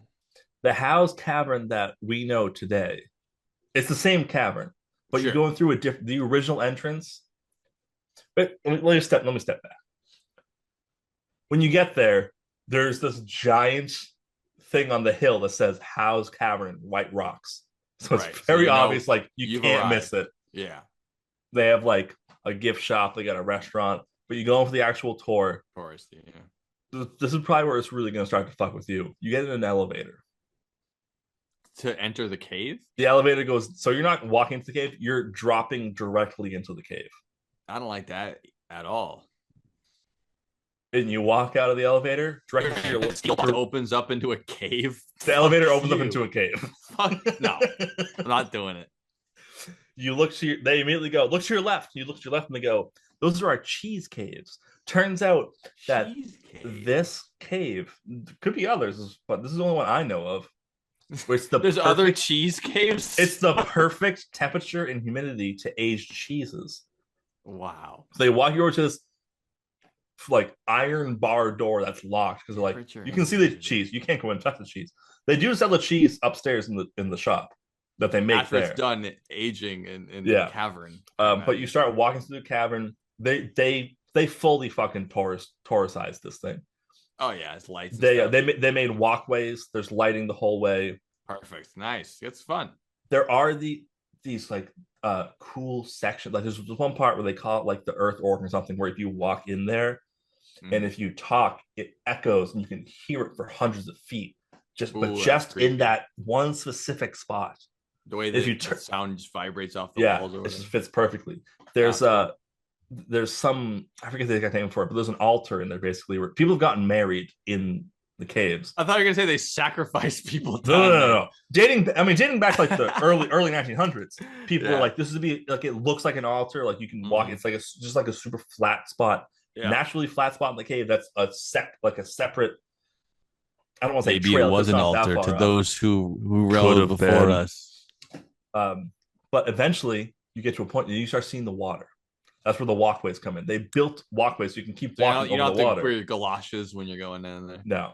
Then they do get to the Louisiana style riverboat tour where you're playing casinos. That's my favorite part. Where all of a sudden it opens up to the size of a riverboat casino. But no, really, you get on a boat that's probably fits about 15, 20 people. That's still a pretty big boat. They're pushing you like Venice style. Just like a gondola? A gondola. It's a pole reaching deep enough that they can push along the bottom. Yeah. So literally the image of the river Styx to Hades from Greek mythology, where the guy's pushing you to the dead world of the underworld. That's amazing. And they get to a point where there's a chain across and it goes, we can't go any further. And they go, there's a few reasons. First off is there's a separate entrance, the original entrance, that they don't have access to anymore because the property is now owned by a concrete company. They don't let people in that way anymore. It's still there. They're not allowed to block it off. Yeah, because it's like it's an air source. But also, concrete, number one way to seal up caves, as we know. So exactly. Also, very important thing in concrete is the right minerals. So there might be a reason why they bought that land. Oh yeah. So I bet a couple of those concrete workers though, and their girlfriends slipped in that little cave area there just for a little. You ever see the motion picture Monster House? Yeah. Big fan. Reason why the house is possessed by the old man in that movie is Steve Buscemi, is because I never knew that. His wife falls down while they're pouring the floor of the basement and gets suffocated in the concrete. And she becomes one and with the house. She Pompeii's herself into her own foundation. You got to be very specific about what you mean by Pompeiiing yourself. Because I was Pompeiiing myself last night. Oh, you mean you were writing graffiti? Yeah, I was writing Caesar eats my ass or whatever the fucking thing was. Wasn't it like something about farting? I love how that's still like the oldest joke ever. Like he farted. Yeah, fart or like mom jokes been around for hundreds. And you're his mother. Yeah, that's good stuff. But You couldn't go down there because the concrete company owned it, but also there was Yeah. that's where like the bats lived because of a smaller area, and probably because not a lot of people around. Because no one goes down there. Right. Where the bats are. But also, like, yeah, it gets tighter, it gets shallower. It's just really not worth it. So there's literally a chain across the rest of that part of the cave. Pull the way through. That's when they stop and go, now we're going to show you what it looks like if we turn our lights off. Oh, man. And they turn the lights off. And that's fucking scary. I mean, nothing. There's nothing. You can't see anything at all. There's no light at all. Yeah, it's not like nighttime where there's stars and a moon and this tree's covering it. It's like, no, there is no light getting in there. Without any photons in the room, you're done. There's nothing.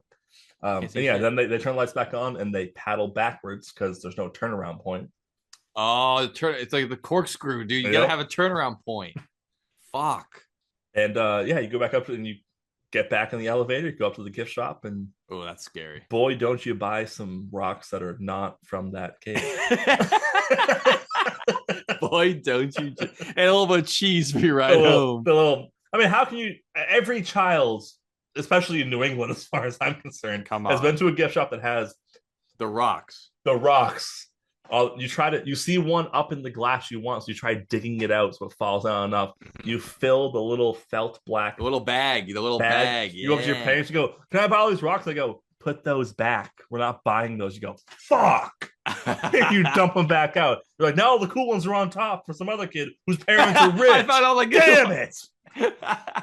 I did one time get that rich kids' parents don't go there. It's only the suckers that buy them. Only the suckers buy the rock. No, I did one time get to buy the sack of rocks, and boy, did I forget about them 1 week into having them. Immediately. Like, that day, you're like, this is amazing. You see, I've never seen a rock that's bright green ever in my entire life. No, they look beautiful. I still would. You know what? Now I would buy another sack just to bring it back here. I've been thinking about like next time I'm around. They're pretty good. I get being like, you're not going to buy rocks. Who cares? No. But in the moment, it's pretty good. Anyway, that's caves. I got no use for a cave with sand. Okay. With dribble, all right. Sand dribble castles. On the sand. I got enough use for a cave with sand dribble. All right. Wasn't worth saying. Let's I say it was, and I say it's gonna be at the end, which is weird because it just ended anyway, but I'm still putting it at the end. I that's my favorite part of editing is finding the point where you and Dylan each your own foot, and I go, oh great, that's the end now. Fucking great. Yeah, I might have done it for myself once or twice ever, but I like to, keep it for you guys. Honestly, that might be subconsciously why a lot of the times when I make the promo videos, it's a lot of you because you never focus on you in the last couple. I feel like I think it's the exact opposite. I appreciate hearing you say that, but I feel like I always pick clips that I think I'm funny in, and I'm not putting the ones that I should be putting of other people in it. I feel like the opposite way. that to, but that's how I feel like. That makes sense because there's always there's always very little me in the promo clips. It's mostly primarily you and Dylan. I've got like one or two of me in, and that's. Yo, yeah, you got a couple in the last one, but yeah, who knows? What the hell am I even talking? Who cares? Inside baseball, right. It is Sox over after all. Anyways, it is. And the Red Sox won again. They're basically 95% certain they're going to be in the play. The Red Sox are in the playoffs this year. We're going to hear talk about that. This was been a pretty good toilet wine. This was a fun one.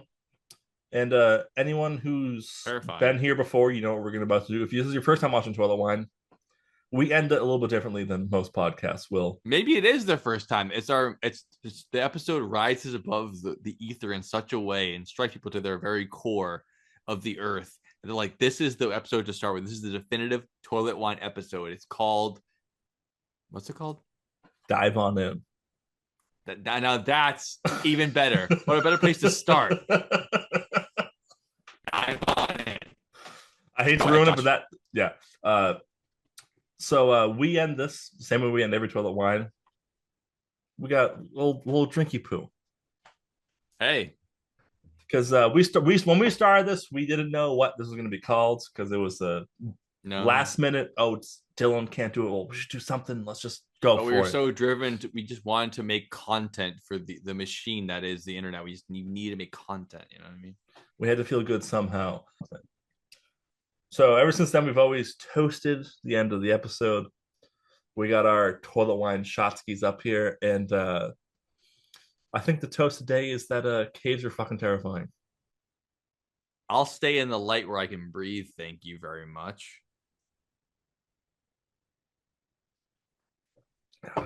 Dead air, which happens every time when we do our shots. It's acceptable because more importantly, that one got me particularly. I think I might have nitrogen poisoning. I don't the pressure deep in these depths. I don't know if we've ever done an episode ever where between DJBP and toilet wine where I've ever I'm not happy. Started crying. The more I think about all this shit, the more I'm like, why did we talk about this? It is terrifying, and it's also so I'm about to fun. eat dinner and watch 3 more horrifying stories before I go to bed. That's you and me. I'm gonna go cook dinner and I'm gonna watch Family Guy. No, I'm gonna watch way more cave stuff. Probably scare the shit out of myself. To be honest, I'm already terrified with it. All right, so when you get a nightmare, shakes. Call Wallace. Hopefully he wakes up. He's been on the floor for a few days. There's almost no chance I don't have a nightmare where I'm in a cave tonight, and I'm gonna be so mad.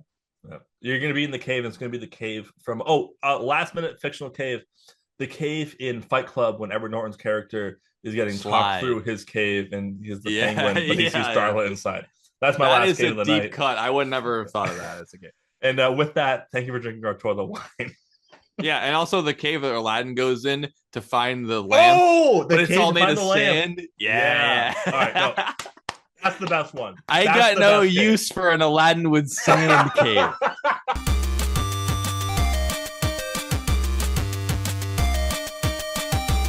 It's about to be 10 bells.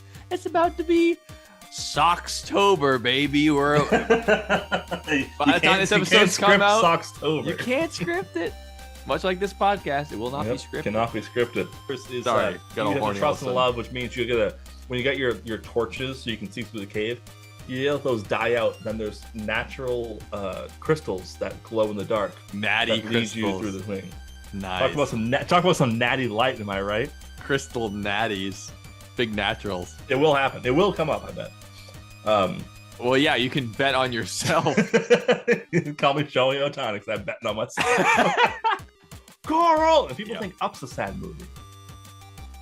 Yeah, that is very sad. She literally lost 100 babies, and only one of them survived. Yeah, and Ellie only lost one. Oh, what? The thing is, this will date the podcast. Coral ate a lot of Tylenol while she was pregnant with Marlin's baby. So, unfortunately, Nemo had one lucky fin. But Nemo is just like the rest of us. No, I think Nemo had one gifted fin. The people are dwarfed by... That's it. Oh my god, this game is so scary. How big these crystals are. This game, not only is it hard to get in, you become a dwarf when you get there. Anyways, this one is in Vietnam. It's called Hang Son Dong. Hey. Non-man-made stuff, right? Non-man-made. Are you thinking of the tunnels? How dare you?